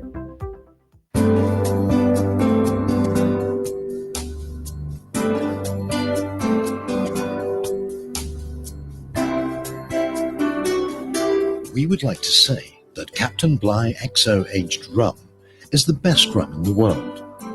And now we can.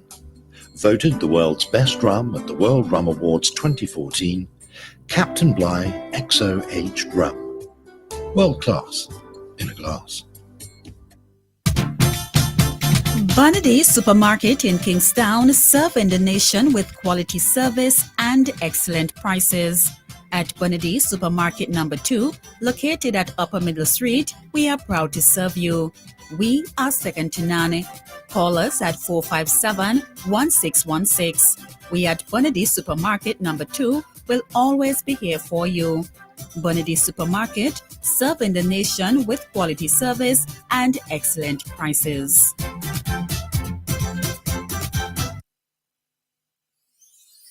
The West Kingstown Constituency Division and the Honorable Daniel Cummings present an exciting raffle this December 7th at the President's Dinner. Win amazing prizes including first prize, a stunning 65-inch smart TV, second prize, a luxurious weekend for two in Mesquite, third prize, a brand new iPhone, fourth prize, a bountiful food hamper. And that's not all. There are several consolation prizes to be won. Tickets are just $5 each, or get a book of 5 for only $20. Purchase your tickets from West Kingstown constituency members or at any constituency office. Don't miss your chance to win big this December 7th. Get your tickets now. It's bingo. Join the new Democratic Party East Kingstown Constituency Division on Friday, December 6, 2024 at Victoria Park in Kingstown. It all starts from 8 p.m. Come and play your bingo and stand the chance to win a whopping jackpot of $5,000. There's also 9 other games of $300 each. Your tickets are only $10. Tickets can be had at the Kingstown Constituency Office. Call 497-3489 or 454-2020. You can also get your tickets from any member of the Constituency Division Executive or the NDP Secretariat Headquarters in Kingstown. Be a part of this massive bingo at the Victoria Park on Friday, December 6, 2024. All right, welcome back to the New Times program, ladies and gentlemen. On the line with us, we have both the chairman and deputy chairman of the New Democratic Party, the Honorable Daniel Cummins, and Laverne Gibson Villox here with us on the line. We're standing by to be joined by the Honorable Dwight Fitzgerald Bramble too as well. But just before we bring them all back in, just a quick news release here from the Central Water and Sewerage Authority as they wishes to inform the general public that due to the effects of the passage of a tropical system, the authority has experienced damages to its pipeline network in several communities throughout the country. Now, there is also reports of blockage to the water supply source at Hermitage. Currently, the CWSA crews are in the following areas, effecting necessary repairs: Rabaka Bridge, Yambu, Diamond, Cotton Ground, Fair Hall, Richland Park, Hopewell, Millers Gate, Rockies, New Montrose, and Clare Valley. Communities without a water supply are Trumaca, Orange Hill, Grand Sable, Georgetown, Mount Bentic, Dixon, Lanley Park, New Chatmans, Richland Park, Lime Hill, Cotton Ground, Simon, Hopewell, Dorsetshire Hill, Upper Richmond Hill, Spring Village, and Peters Hope, along with 15 households in Rockies. Now, the CWSA continues to encourage the general public to report all instances of broken lines or disruption to the water supply services by contacting the following telephone numbers: 784-456-2946. That's 784-456-2946, or at WhatsApp 784-494-0933. Again, WhatsApp 494-0933. And if by chance throughout the course of the program you would like those numbers to report, please feel free to let me know and I'll announce those numbers again for you. So we go back to the phone lines. We welcome again the Honorable Daniel Cummins, Laverne Gibson Villox, and I think with us on the line now we have the Honorable Dwight Fitzgerald Bramble. So let me jump straight to Bramble. Bramble, you there with us? Yes, good afternoon, Colin. Are you hearing me? Loud and clear. Welcome to the program. Thank you, and good afternoon, Chairman Cummins and Sister Villox. I should have joined you guys before, but I just walked in my house from being out and about, man, you know. So. Hi, good afternoon, Fitz. Yes. Good to have you, my bro. Yeah, man. All right. Well, Fitz, normally we would say we're happy to have you here, but we know it's not entirely a happy moment for you because I saw on Facebook you had a early Facebook live this morning, but you've been out in the constituency. Let us hear what you've been seeing in the constituency of East Kingstown after the heavy rains over the night last night. Yeah, well, Colin, it started this morning about 1 o'clock. I got a call from a constituent reporting that a family lost their house in Rockies. The house pretty much washed away. So I got out of my bed and went up there to the family. I got there a little after 1. It's the family of Deborah Ashton. She's the mother of 5 adult children, 3 daughters, 2 sons. One of the daughters and her 2 sons live with her and her husband, Glenford Harry. So last night I couldn't visit the site because it was dark and all of that. So the family was staying at one of her other adult daughters at a different location in Rockies. Her 2 other daughters live separately. So they found refuge there at one of the other daughters, Shoreland. And so I stayed there with them and chatted with them for a while, comforted them, explained to them the process. of what they need to do to get help and so on. And then first thing this morning, I called the Prime Minister, who's the Minister of Natural Disasters, obviously. I spoke with him in the presence of the family, and he just basically reiterated the process, what they need to do to get the necessary help, and he assured them that the help would be expeditious. So subsequent to that, that's when I did the short video and put it on Facebook appealing for help for the family. And then I went on 2 other radio stations this morning to really highlight that particular incident. And the support and the response have been overwhelming, to say the least.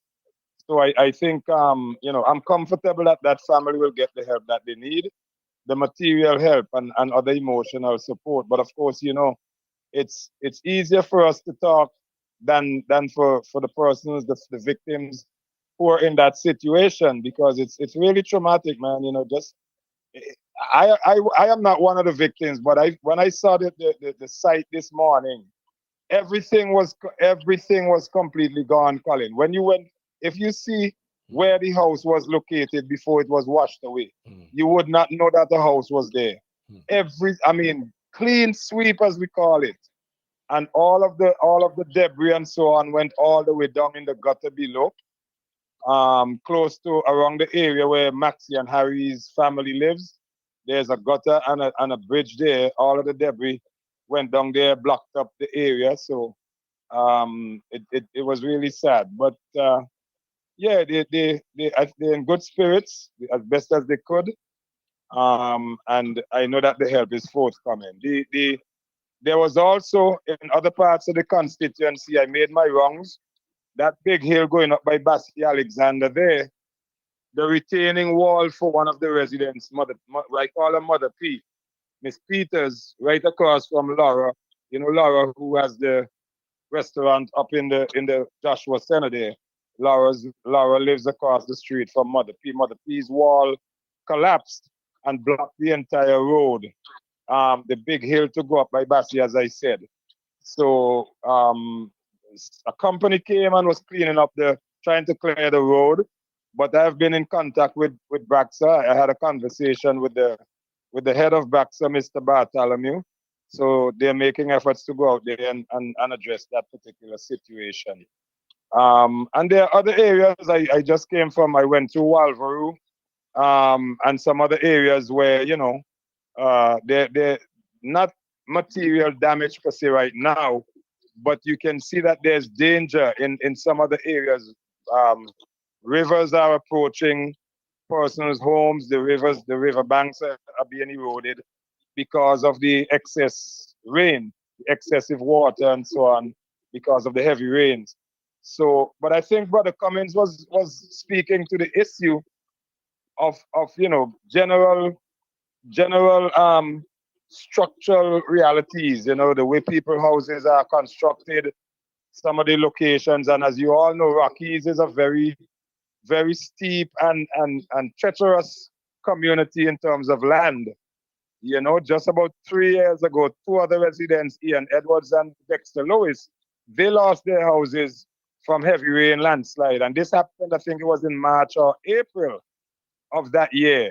So all the other issues of climate change and all these changes in weather pattern. It's a myriad of issues which come together to really create these challenges.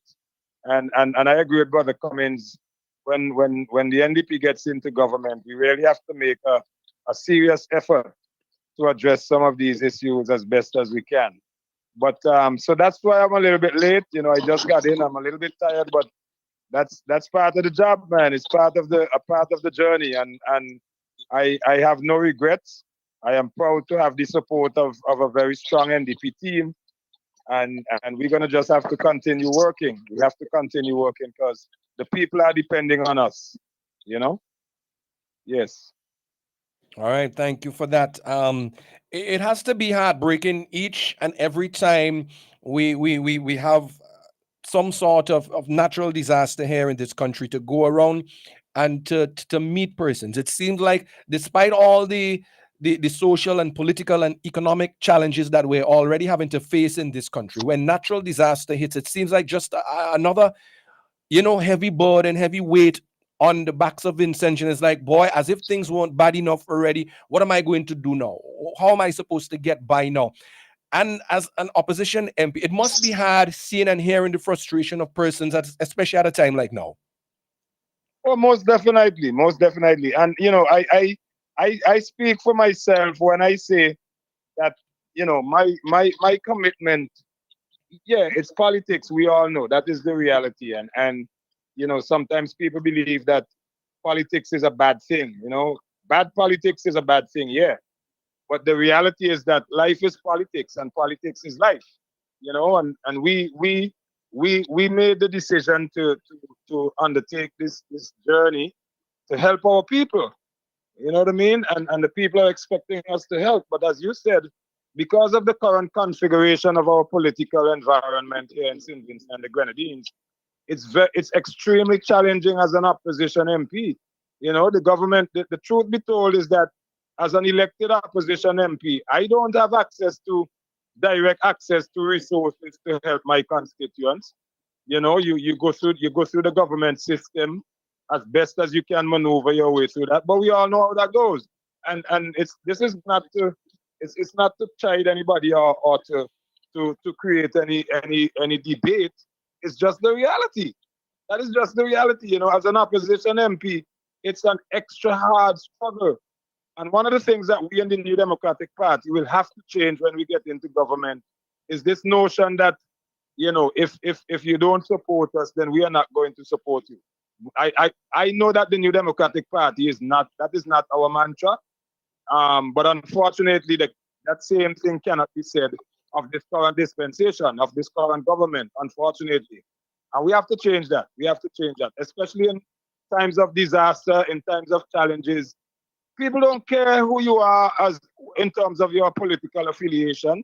Most times people's lives are dependent on the help that they need. And if you're going to play politics with that, in my view, you shouldn't be a politician in the first place. That is how I see it, and that is how I operate. That is my guiding force.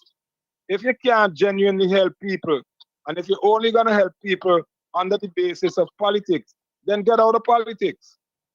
That's how I look at it, But it's really challenging, but we keep going. A lot of people have reached out to the family, lots of pledges, material, clothes, food stuff, monetary contributions. So I am happy that the family is getting the help that they need.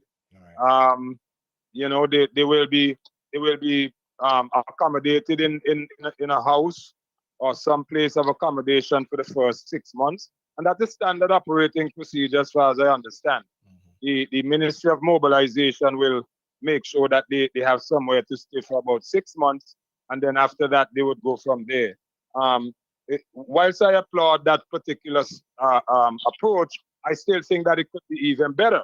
When we get into government, we're going to have to revise that approach to see how we can make that kind of support more sustainable and long-term, because clearly this family is not going to be able to rebuild a house in 6 months.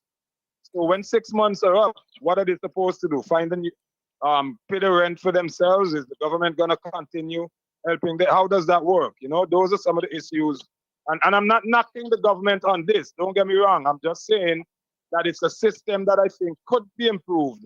And when we get there, we will have to look and see how we can improve it. No, there's obviously... I want to jump in here, Colin. Go ahead, if Laverne. I could jump in here a little.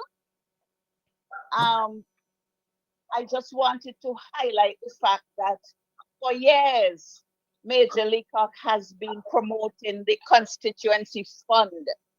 Precisely, exactly. And this what is happening there is directly speaks to it and the need for something like that to be in place. Yes. Thanks, Sister Velox, for reminding me about that. Exactly. Major has been championing this cause for the longest while. And the truth be told, something like a constituency development fund, if you want to play politics with it, as we say, you can't lose. There's no way you could lose with something like this, because you're making resources available to help people. If you play good politics, if you do good politics, politics will be good to you.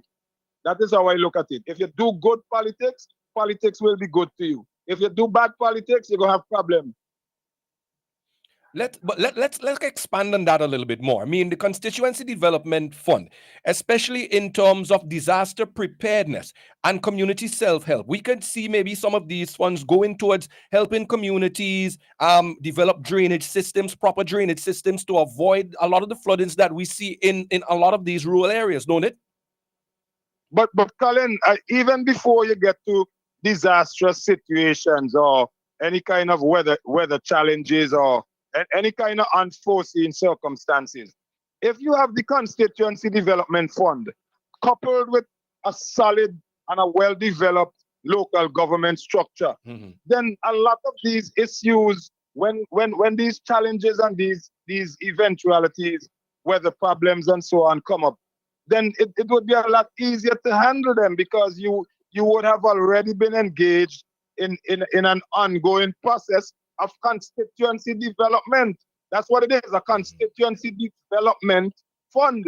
It's a fund that will continuously and on an ongoing basis develop the community. So all these things like problems with drains, problems with the roads not being trimmed only at twice a year, and these kinds of things, those things would be avoided, and you would better be able to manage those kinds of issues. I mean, what I get coming out of all of this is three main things: from an economic standpoint, from a maintenance standpoint, and from an infrastructure standpoint. Now, this ULP administration, obviously from an economic standpoint, are in a terrible position as it relates to the economy of this country. From an infrastructural standpoint, they want to always brag, oh, well, we're building this new project and we're building that new project. But then from a maintenance standpoint, we see that there is borderline bad maintenance from this ULP administration right across the board. So how do we manage all of that to really be effective in terms of maintaining, developing our economy, and building our infrastructure? Well, the old adage, prevention is better than cure.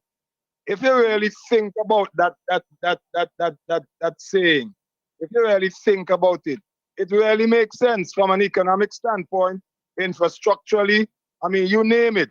Because if you, as I said a while ago, if you make the resources available for the and a lot of constituents, I'll tell you this much.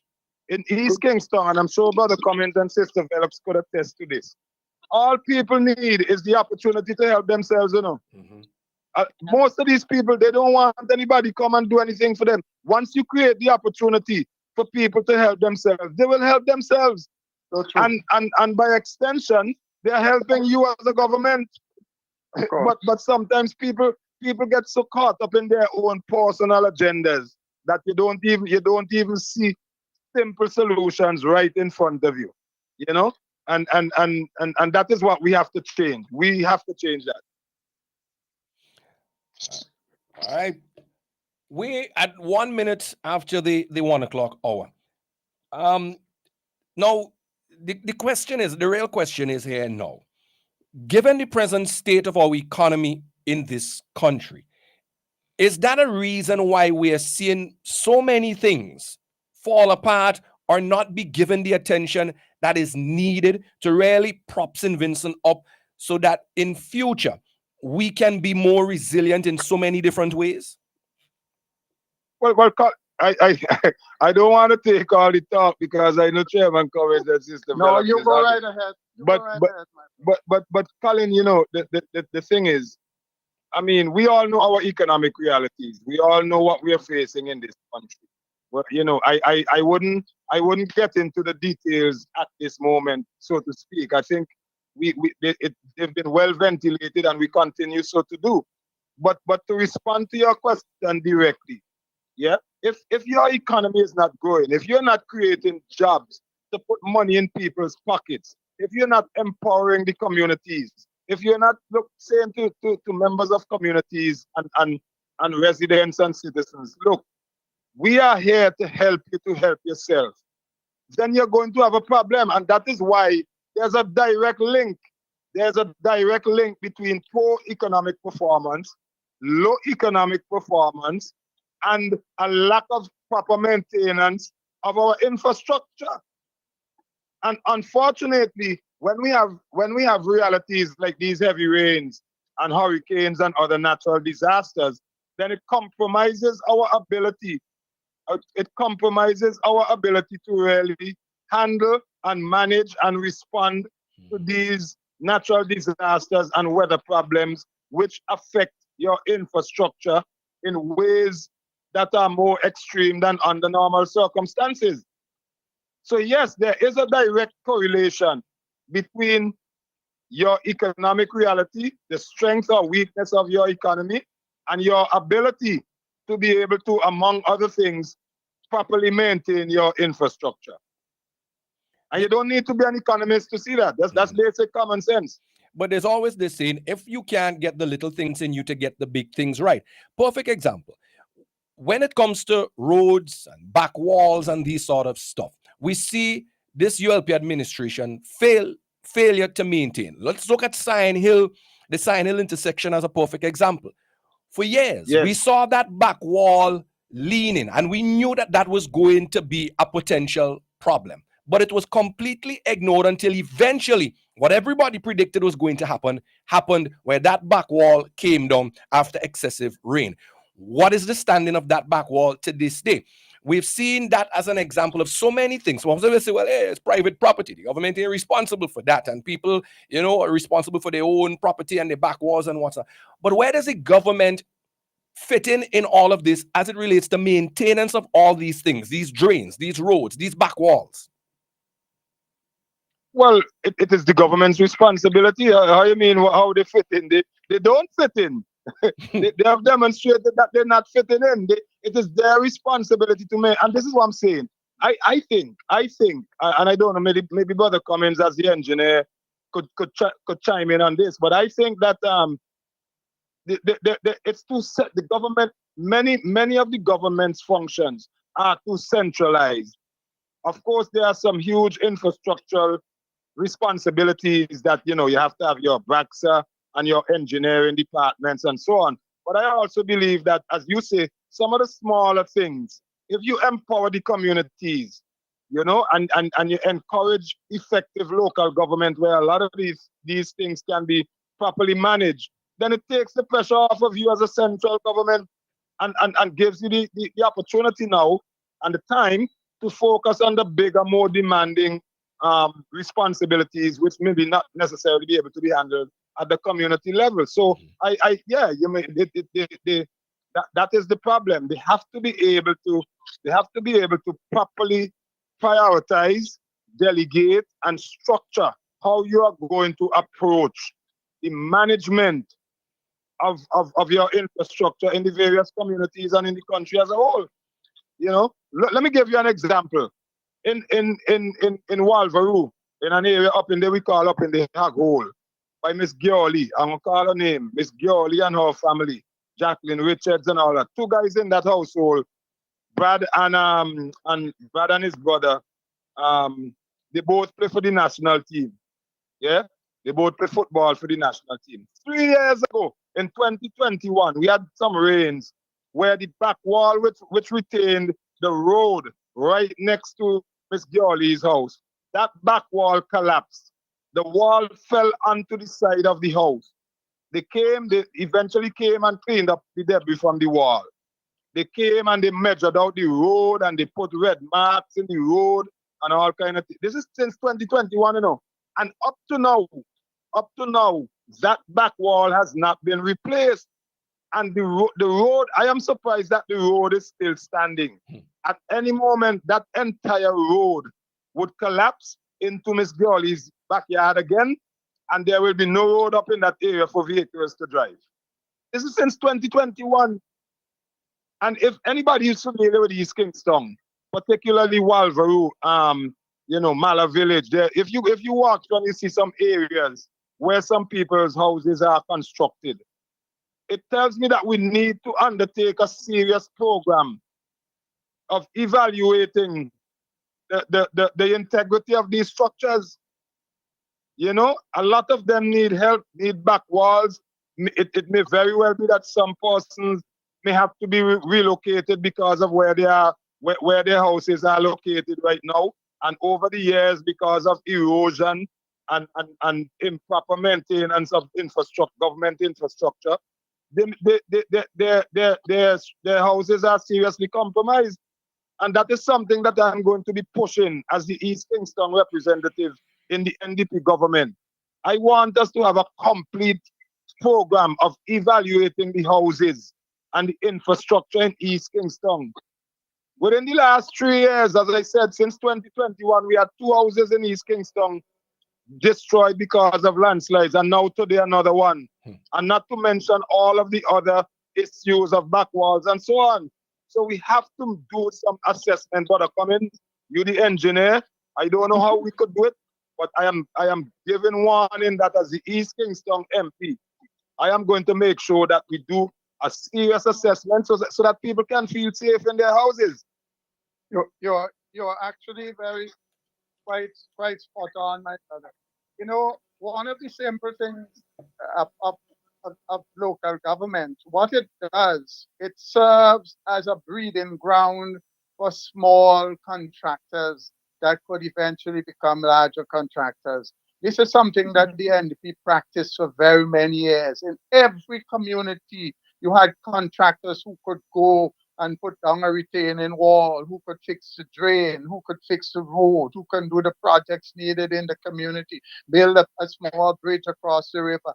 And what it does, it provides a resource that the government can tap in, that the constituents can benefit from, and the work can get done quickly. When you have everything having to go through this so-called Central Tenders Board, all it does is filter off the cream to people who are not doing the work. And the people who need to get the work done are still suffering. So you're spot on, my brother. Precisely. And as I said earlier, you know, I am not, and I know I speak for the other my colleagues in the NDP. We are not in this for any other reason than to help to make the lives of people better. You know, I mean, you guys hear the passion that I speak with, and I don't speak with that passion. Well, that's just who I am generally. But from a political standpoint, I don't speak with passion to try to get votes or to try to impress anybody.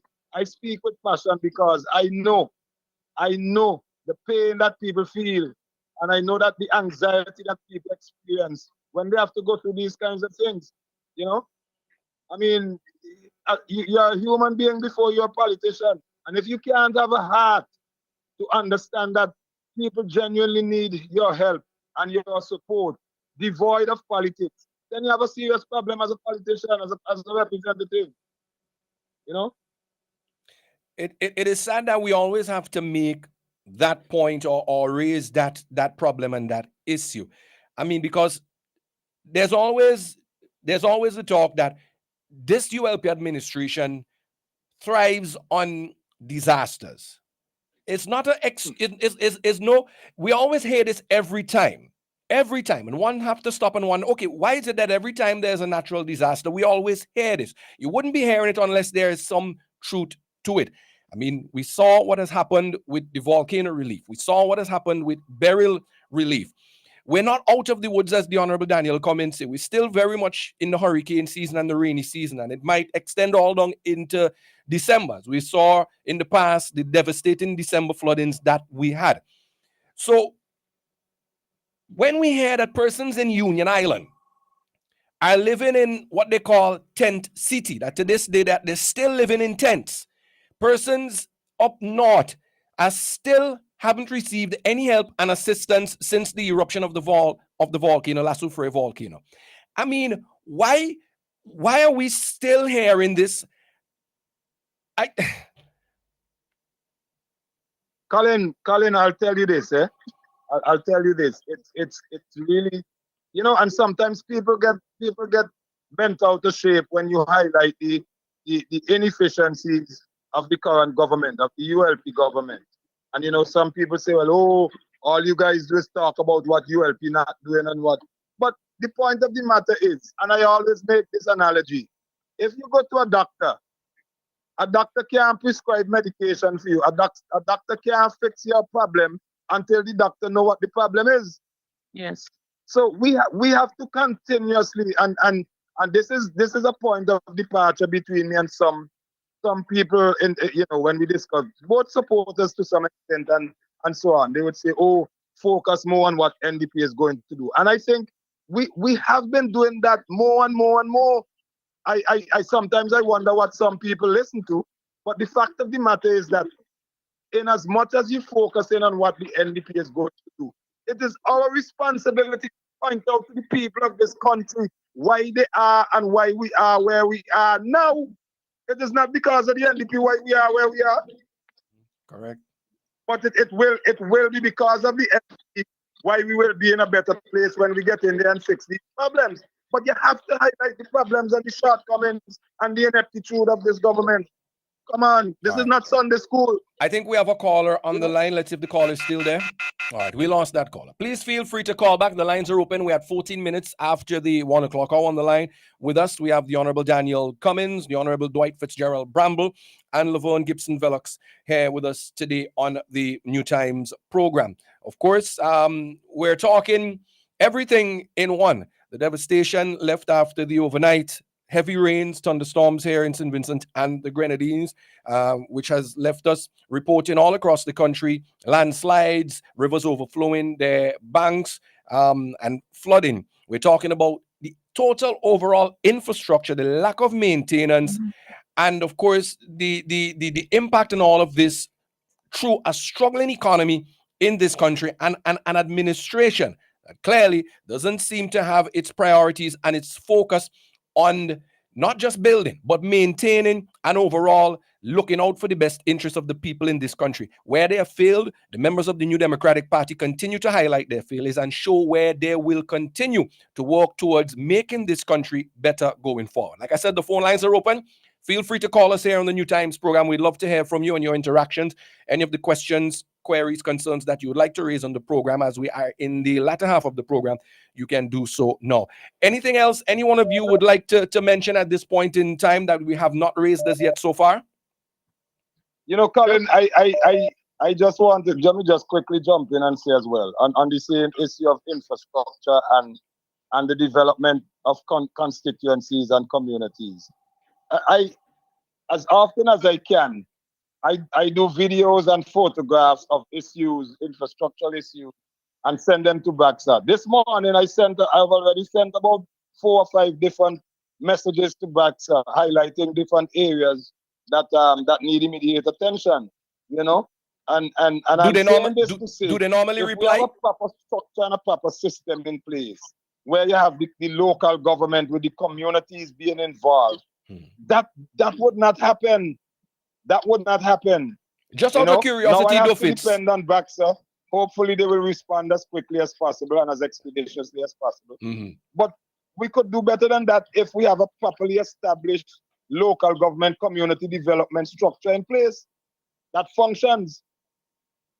It's to one of the things that we have out there is that as an opposition party, it is our responsibility to point out the things that are not going right in this country. Precisely. So that awareness is brought to it so that it could be fixed. Now, last week I did a video with the boardwalk, and there's somebody asking me, telling me that since we're in opposition, we don't do anything. It's not our responsibility to do it. Well, Sister Velox, the fact that you highlighted it and pointed it out, that is not just anything, that is everything. That is everything, because I can tell you, Brother Cummins most of the listeners who are objective would know that a lot of times when we point out things, that is the only time the government get up off their asses and try to do something. It's as if they just discovered it when we do. Exactly. I'll give you an example. Look at the Long Wall Road. The Long Wall Road that they fixed after how many years? I'm telling you, it was not until I made a lot of noise in Parliament. And I'm doing the same thing with the Dorset Hill Road. Next week after next, when we have Parliament, I have a question dealing with the Dorset Hill Road. over 5 years. Oh, thank you, Fitz. Road. Oh, thank you very much, know? Fitz. My shocks will thank you. Sorry? I said my shocks will thank you. Man, yeah, no, but this is serious. This is serious. Look, Dorset Hill doesn't have public transportation. They don't have any vans that run there. So the residents of Dorset Hill and other persons who work there and travel there for other reasons, they have to use the road, either walk or drive their own vehicle. You have the TV, you have SVG TV station up there. Mm-hmm. You have a primary elementary school up there. You have the obelisk, which is used as a tourism site as well. And you have a nursing home too as well. Farm in the Dorset area, and they have to transport their produce whenever they get an opportunity. And you have an elderly home. Historic value of Queens Drive. You have an elderly home in Dorset Hill. So there are so many residential and commercial reasons for making sure that that one road is fixed and maintained. Yes. 5 years going and up to now nothing. You know? All right. Like I said, folks, we have to point out. The phone we lines have are to open. point out these problems. Like I say, folks, the phone lines are open. Feel free to jump in here on the New Times program as we continue to highlight the many problems in this country. But not only are we going to highlight them, the New Democratic Party continues to present the plans and the policies and how we will address them and make things better. We have a caller on the line. Caller, hello, welcome to the program. Good afternoon, sir. Welcome to the program. Thank you very much. Here, I am glad to hear the two persons there talk about the need for local government. A few years ago, it seemed that the party was satisfied to have what they call constituency funds. I think because remember we started some years ago the discussion on having the system replaced or returned or repaired, but then the discussion ended abruptly, and we have had nothing. I am blaming both sides for this lack of because it was proven in the past years that it functioned fairly effectively. And now that we're in a better position to give the local government more funding, the people in the districts would have been better off. They would have had better, for example, look at the condition up in West St. George. Look at the condition of the roads. Those people would not have tolerated that in this, if they had the authority to address those roads.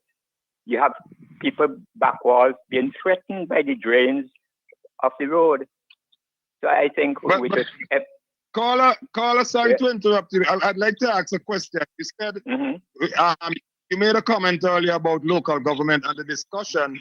Yeah. And you said that you're blaming both sides. But help me to understand, when you say you're blaming both sides, for what? And how can we do better? But the political class doesn't seem to be enthusiastic about the local government apparatus being returned.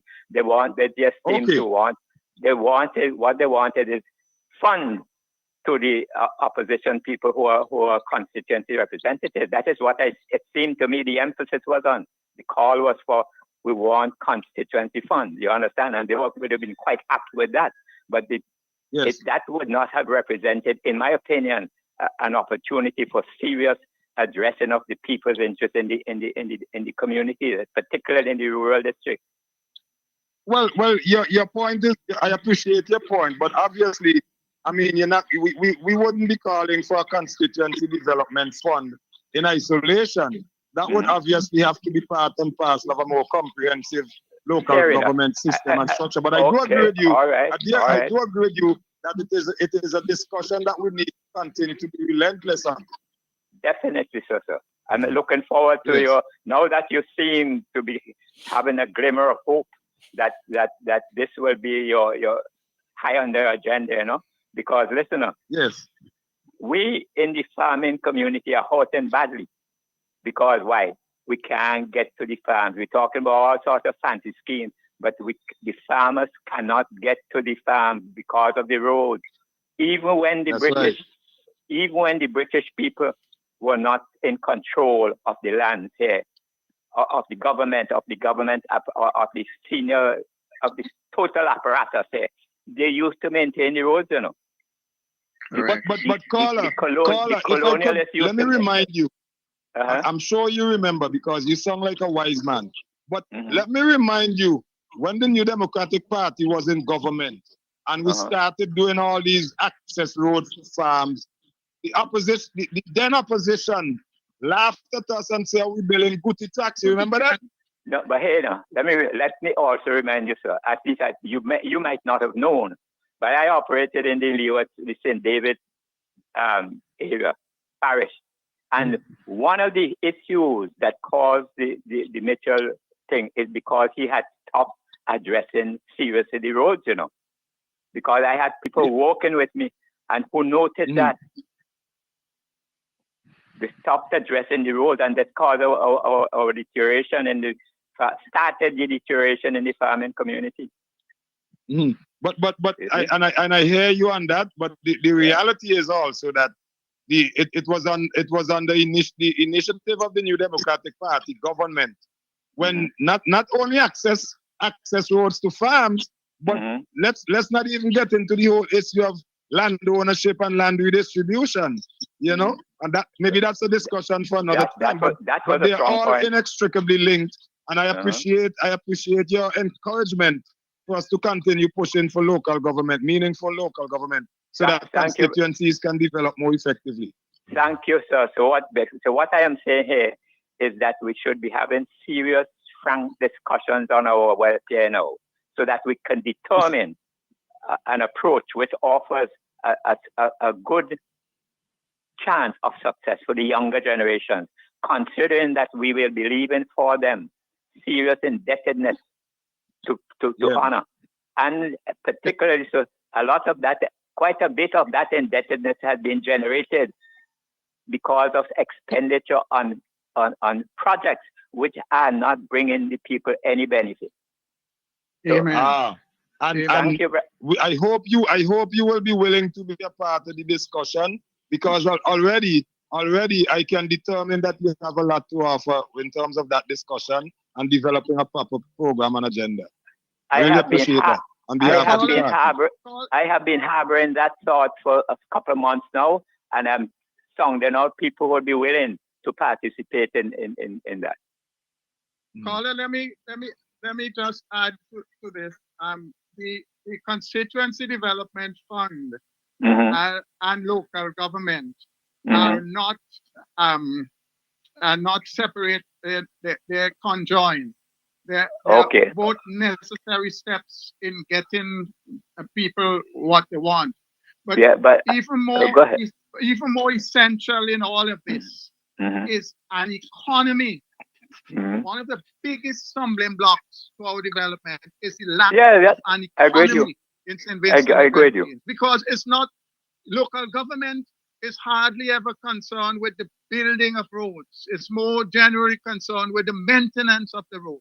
But if the government doesn't have the resources to build proper roads, then you have nothing to maintain, and they leave them to be in such a state of disrepair that the solution is rebuilding, not repair. So that the economy is at the center of us getting our country going again. And local government and constituency development fund are vital components of getting constituencies what they need to move along. I fully accept what you say there, but what I am saying is that by now, had we had our local government with the resources that at our disposal, we should have been able now to provide the local government with more funding if we were generating the income that we ought to have been generating with what resources we had. But we have not used our resources and manpower properly. That's the question. So this is why I'm relying on you all. I'm relying on you all to make a difference. All right. Thank you so much. So thanks for listening to me, sir. All right. Thank you, caller. All right. I'm kind of happy the gentleman came in with this conversation, because when you talk about feeder roads, you're talking about agriculture, and that is one of the areas that we have to revitalize if we are thinking about our food security, because the price of food in the market due to scarcity in the aftermath of burial is just horrendous. All I don't know how people survive. We have another I call. don't. We have another call. Let's take it quickly. Caller, hello. Welcome to the program.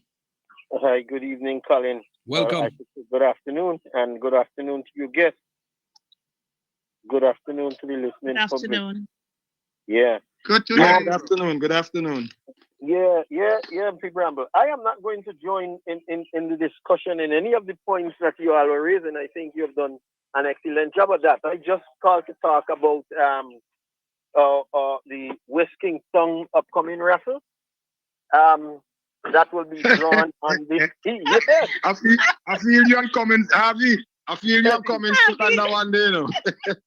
No comment. No comment. Yes. You know, But Harvey, y'all, how about a whole infomercial? You have to call it an infomercial.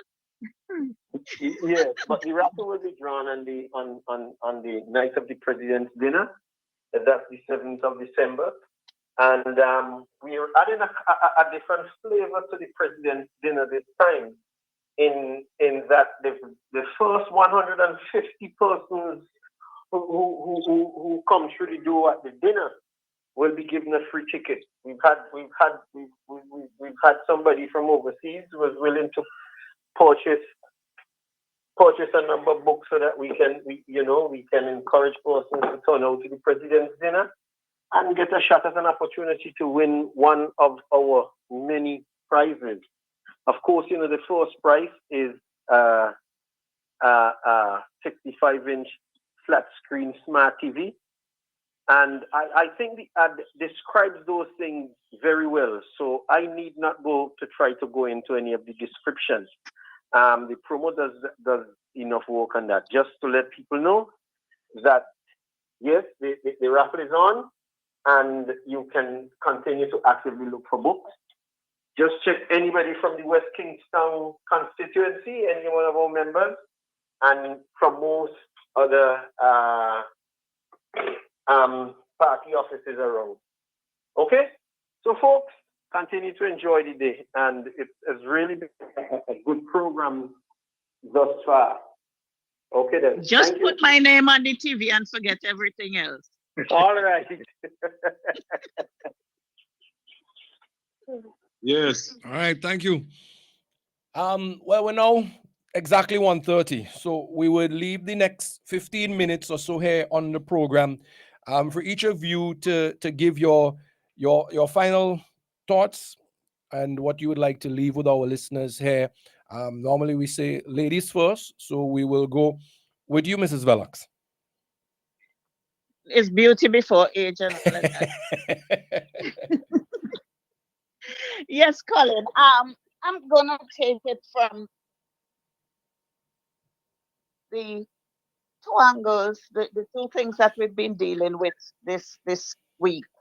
And one is disaster in terms of the floods and all of that, because we've been having our own experience with that in Eastern Georgia. And I'd also like to mention the murders. 3 in 3 days is just ridiculous. We're a small country. We're a beautiful country. We have so much potential. And right down where the tourists are, somebody was killed. Now, this ULP government promised us to get into office that they were going to be tough on crime and the causes of crime. I am yet to see that toughness. I am yet to see us being provided with answers as to why and how we are going to mitigate the problem that is going on in the country right now. Because 44 murders, and we're in November, we have another month to go. Last year we had 55. I pray to God that we don't pass that record. We are a small developing country. We need people to come to our shores to spend their money so we could develop. We need our young men because it seems as though it's all our young men that are being killed.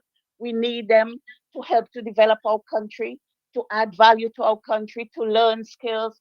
And we also need them so that our what is our population now? God knows. I understand it's going down. It's at about 100,000 now. we need to grow population. The women alone can't do it by themselves. So I mean, in all reality, and you know, the murder that took place on the dock, to me, it went to a different level when you leave a note.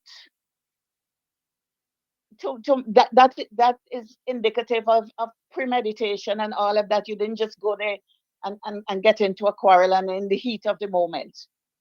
You took a note to say when you owe pay. I mean, I've never seen anything like that in my life. That is unprecedented. So we are asking the ULP government to just work and get their policemen and our you know, the police force, whatever, all the people you have, your national security minister has to come out and make a statement, say something.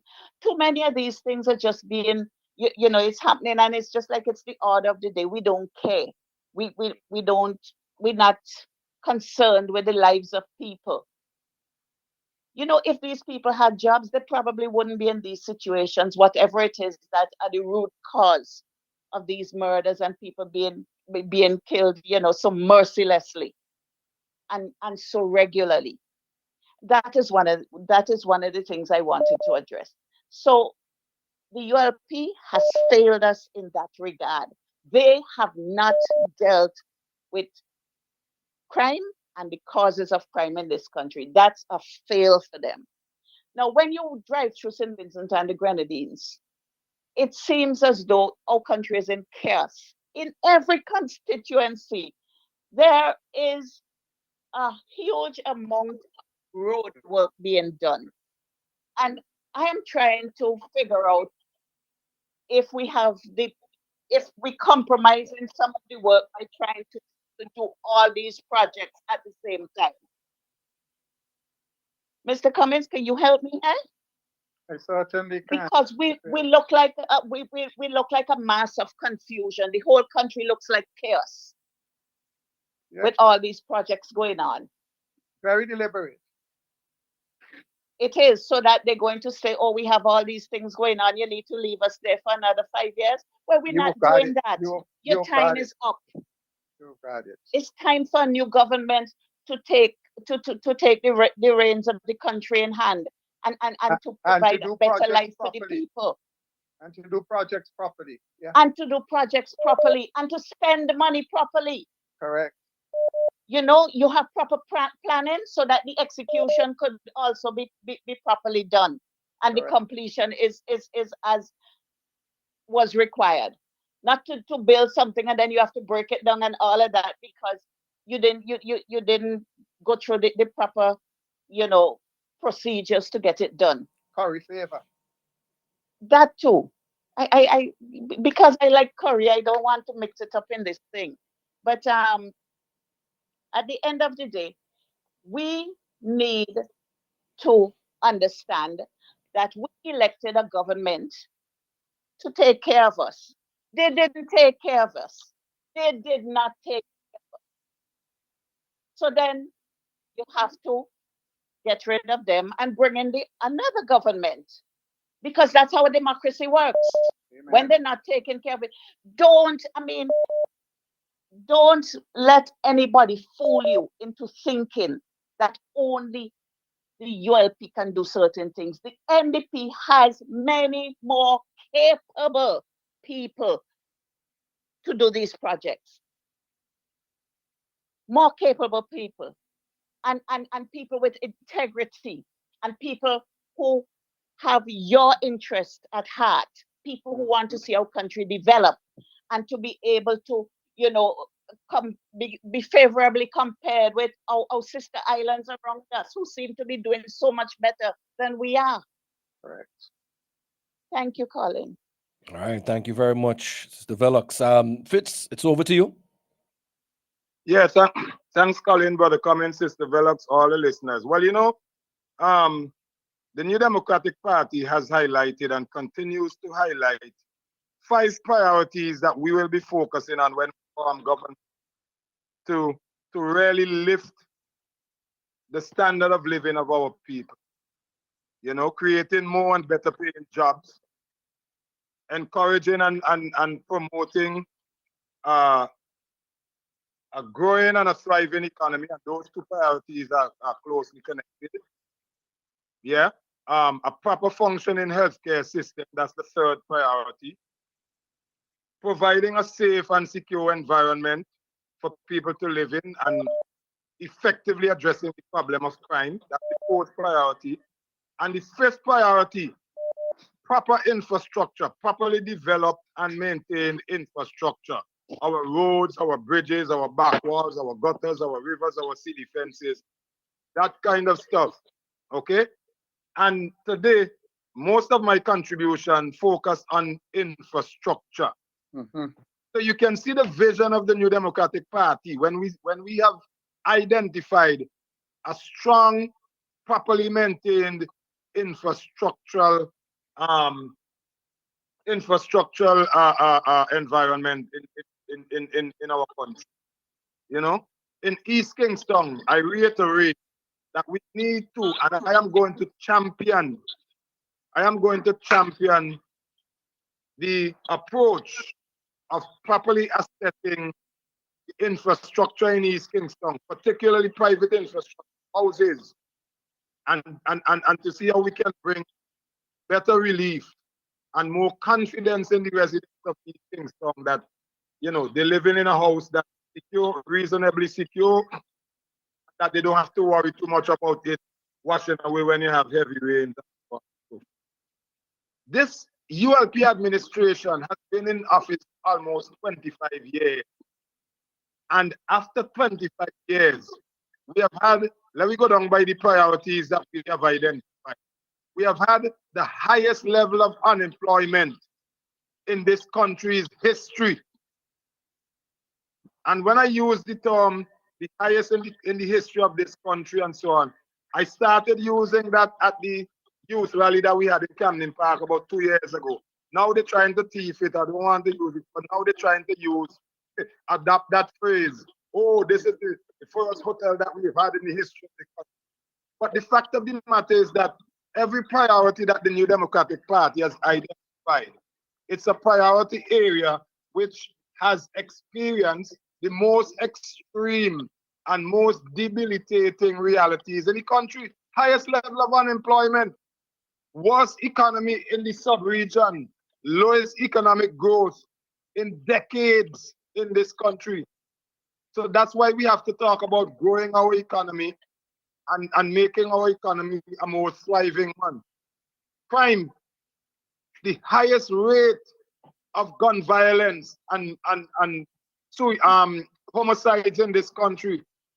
A record number of homicides in this country was experienced last year and the year before that. Highest in the history of this country. That is another priority that we are going to focus on and fix when we get into government. Healthcare system is the worst. The worst. The last time we had some heavy rains, I happened to be down at the Milton Cato Memorial Hospital, where just outside the ICU and the operating theater, the area was flooded. They had to put sandbanks to prevent water from going inside the operating theater. And you come in and telling me about healthcare system so good? Huh? And now you look at the infrastructure, all kinds of problems with regards to retaining walls, rivers, gutters, roads, drains, poorly maintained and developed. So that is why, you see, when the New Democratic Party talks, and when we give you our message and our plan, this is no fly-by-night. These things are well thought out and well developed because we understand what is necessary to improve the lives of our Vincentian people. And none of this would be done without the meaningful involvement of the communities. So that is why, underpinning all of that, we will have effective governance and effective community development with effective local government in place. So the people of this country can rest assured that the New Democratic Party, at the next elections, when you elect us into government, we are going to immediately make your lives much better. Don't make nobody come and ask you for 5 more. They're asking you for 5 more years to make it 30 years. 30. 30 years. And after 30 years in government, look at the condition of this country. And I want the people of this country to ask themselves this question. After 24 years of a Unity Labour Party government, have your lives gotten any better? And be honest and objective in your answering of that question. And I'm quite sure that most people will say, after 24 years of a Unity Labour Party government, their lives have gotten worse. So it is time to give the New Democratic Party the opportunity and the responsibility to provide meaningful development for you and your children and your grandchildren. All right. Thank you very much, Fitz. Well, to bring it all home, the Honorable Daniel Cummins. Thank you so much, Colin. And let me thank my colleagues, Sister Velox and Brother Fitz, for joining us on the program. Always good to be on the program with you guys. And of course, we haven't been able to hear from our colleague Terence Oliver in the Southern Grenadines, where he himself is going through the trauma of trying to get his house reorganized after suffering like so many of the people in the Southern Grenadines. Our prayers are with you, Terence, and all of the people of the Southern Grenadines who continue to feel the pain. We in West Kingstown, we have the same problem. We have several homes that have been damaged and still trying to get assistance from this government to have their homes returned to some form where they can live in them. But we know how the politics unfortunately affects everything that happens in this country. My friends, my colleagues have put the situation squarely and fairly before you. You cannot get this country moving without an effective economy. And we in the New Democratic Party have identified the 4 critical pillars on which our economy is going to be built and sustained: agriculture, tourism, the blue economy, and the new economy. The mechanisms for getting people to work, putting money in the pocket, and together with that, mechanisms will be put in place to reduce the cost of living by reducing the VAT, putting more money into your pockets, and by giving you bonuses like other OECS territories are getting when you have a revitalized economy. The choice is yours. Get rid of the vagrants, get rid of the tyrants, put a party into office that is going to look after your interests. God bless you all. Thank you, Colin, for hosting another excellent program. All right. Thank you very much to each of you for being here on the New Times program today.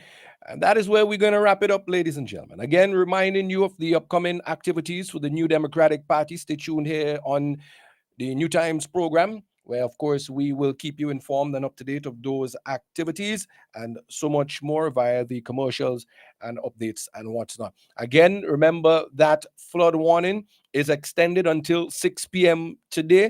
The forecast still predicts some isolated showers here and there, possible thunder showers throughout the course of the day today. Let's hope that that may not necessarily be the case. But until then, we continue to encourage persons to stay vigilant and to be safe at these times. My name is Colin Graham. It was a pleasure being here with you on another edition of the New Times program. Godspeed. I'm going to be back again with you in the near future. Bert Francis should be in tomorrow to anchor another edition of the New Times program. And as always, may the Most High continue to guide us and protect us all, especially in these trying times. Thank you so very much for joining in and being a part of the program today. The West Kingstown Constituency Division and the Honorable Daniel Cummings present an exciting raffle this December 7th at the President's Dinner. Win amazing prizes including first prize, a stunning 65-inch smart TV, second prize, a luxurious weekend for 2 in Mesquite, third prize, a brand new iPhone, fourth prize, a bountiful food hamper. And that's not all. There are several consolation prizes to be won. Tickets are just $5 each, or get a book of 5 for only $20. Purchase your tickets from West Kingstown constituency members or at any constituency office. Don't miss your chance to win big this December 7th. Get your tickets now. It's bingo! Join the new Democratic Party East Kingstown Constituency Division on Friday, December 6, 2024 at Victoria Park in Kingstown. It all starts from 8 p.m. Come and play your bingo and stand the chance to win a whopping jackpot of $5,000. There's also 9 other games of $300 each. Your tickets are only $10. Tickets can be had at the following locations: the East Kingstown Constituency Office. Call 497-3489 or 454-2020. You can also get your tickets from any member of the Constituency Division Executive or the NDP Secretariat Headquarters in Kingstown. Be a part of this massive bingo at the Victoria Park on Friday, December 6, 2024. Bds Supermarket in Kingstown, serving the nation with quality service and excellent prices. At Bds Supermarket number 2, located at Upper Middle Street, we are proud to serve you. We are second to none. Call us at 457-1616. We at Bds Supermarket number 2 will always be here for you. Bds Supermarket, serving the nation with quality service and excellent prices. Attention all business owners. Are you tired of ineffective marketing strategies? Look no further. CG Productions is here to revolutionize your marketing game. We offer quality flyers, promotional videos, audio production, and other marketing materials that will set you apart from the competition. Say goodbye to mediocre marketing and hello to stunning professional materials that will capture your audience's attention. Visit us online today at cgproductions.com.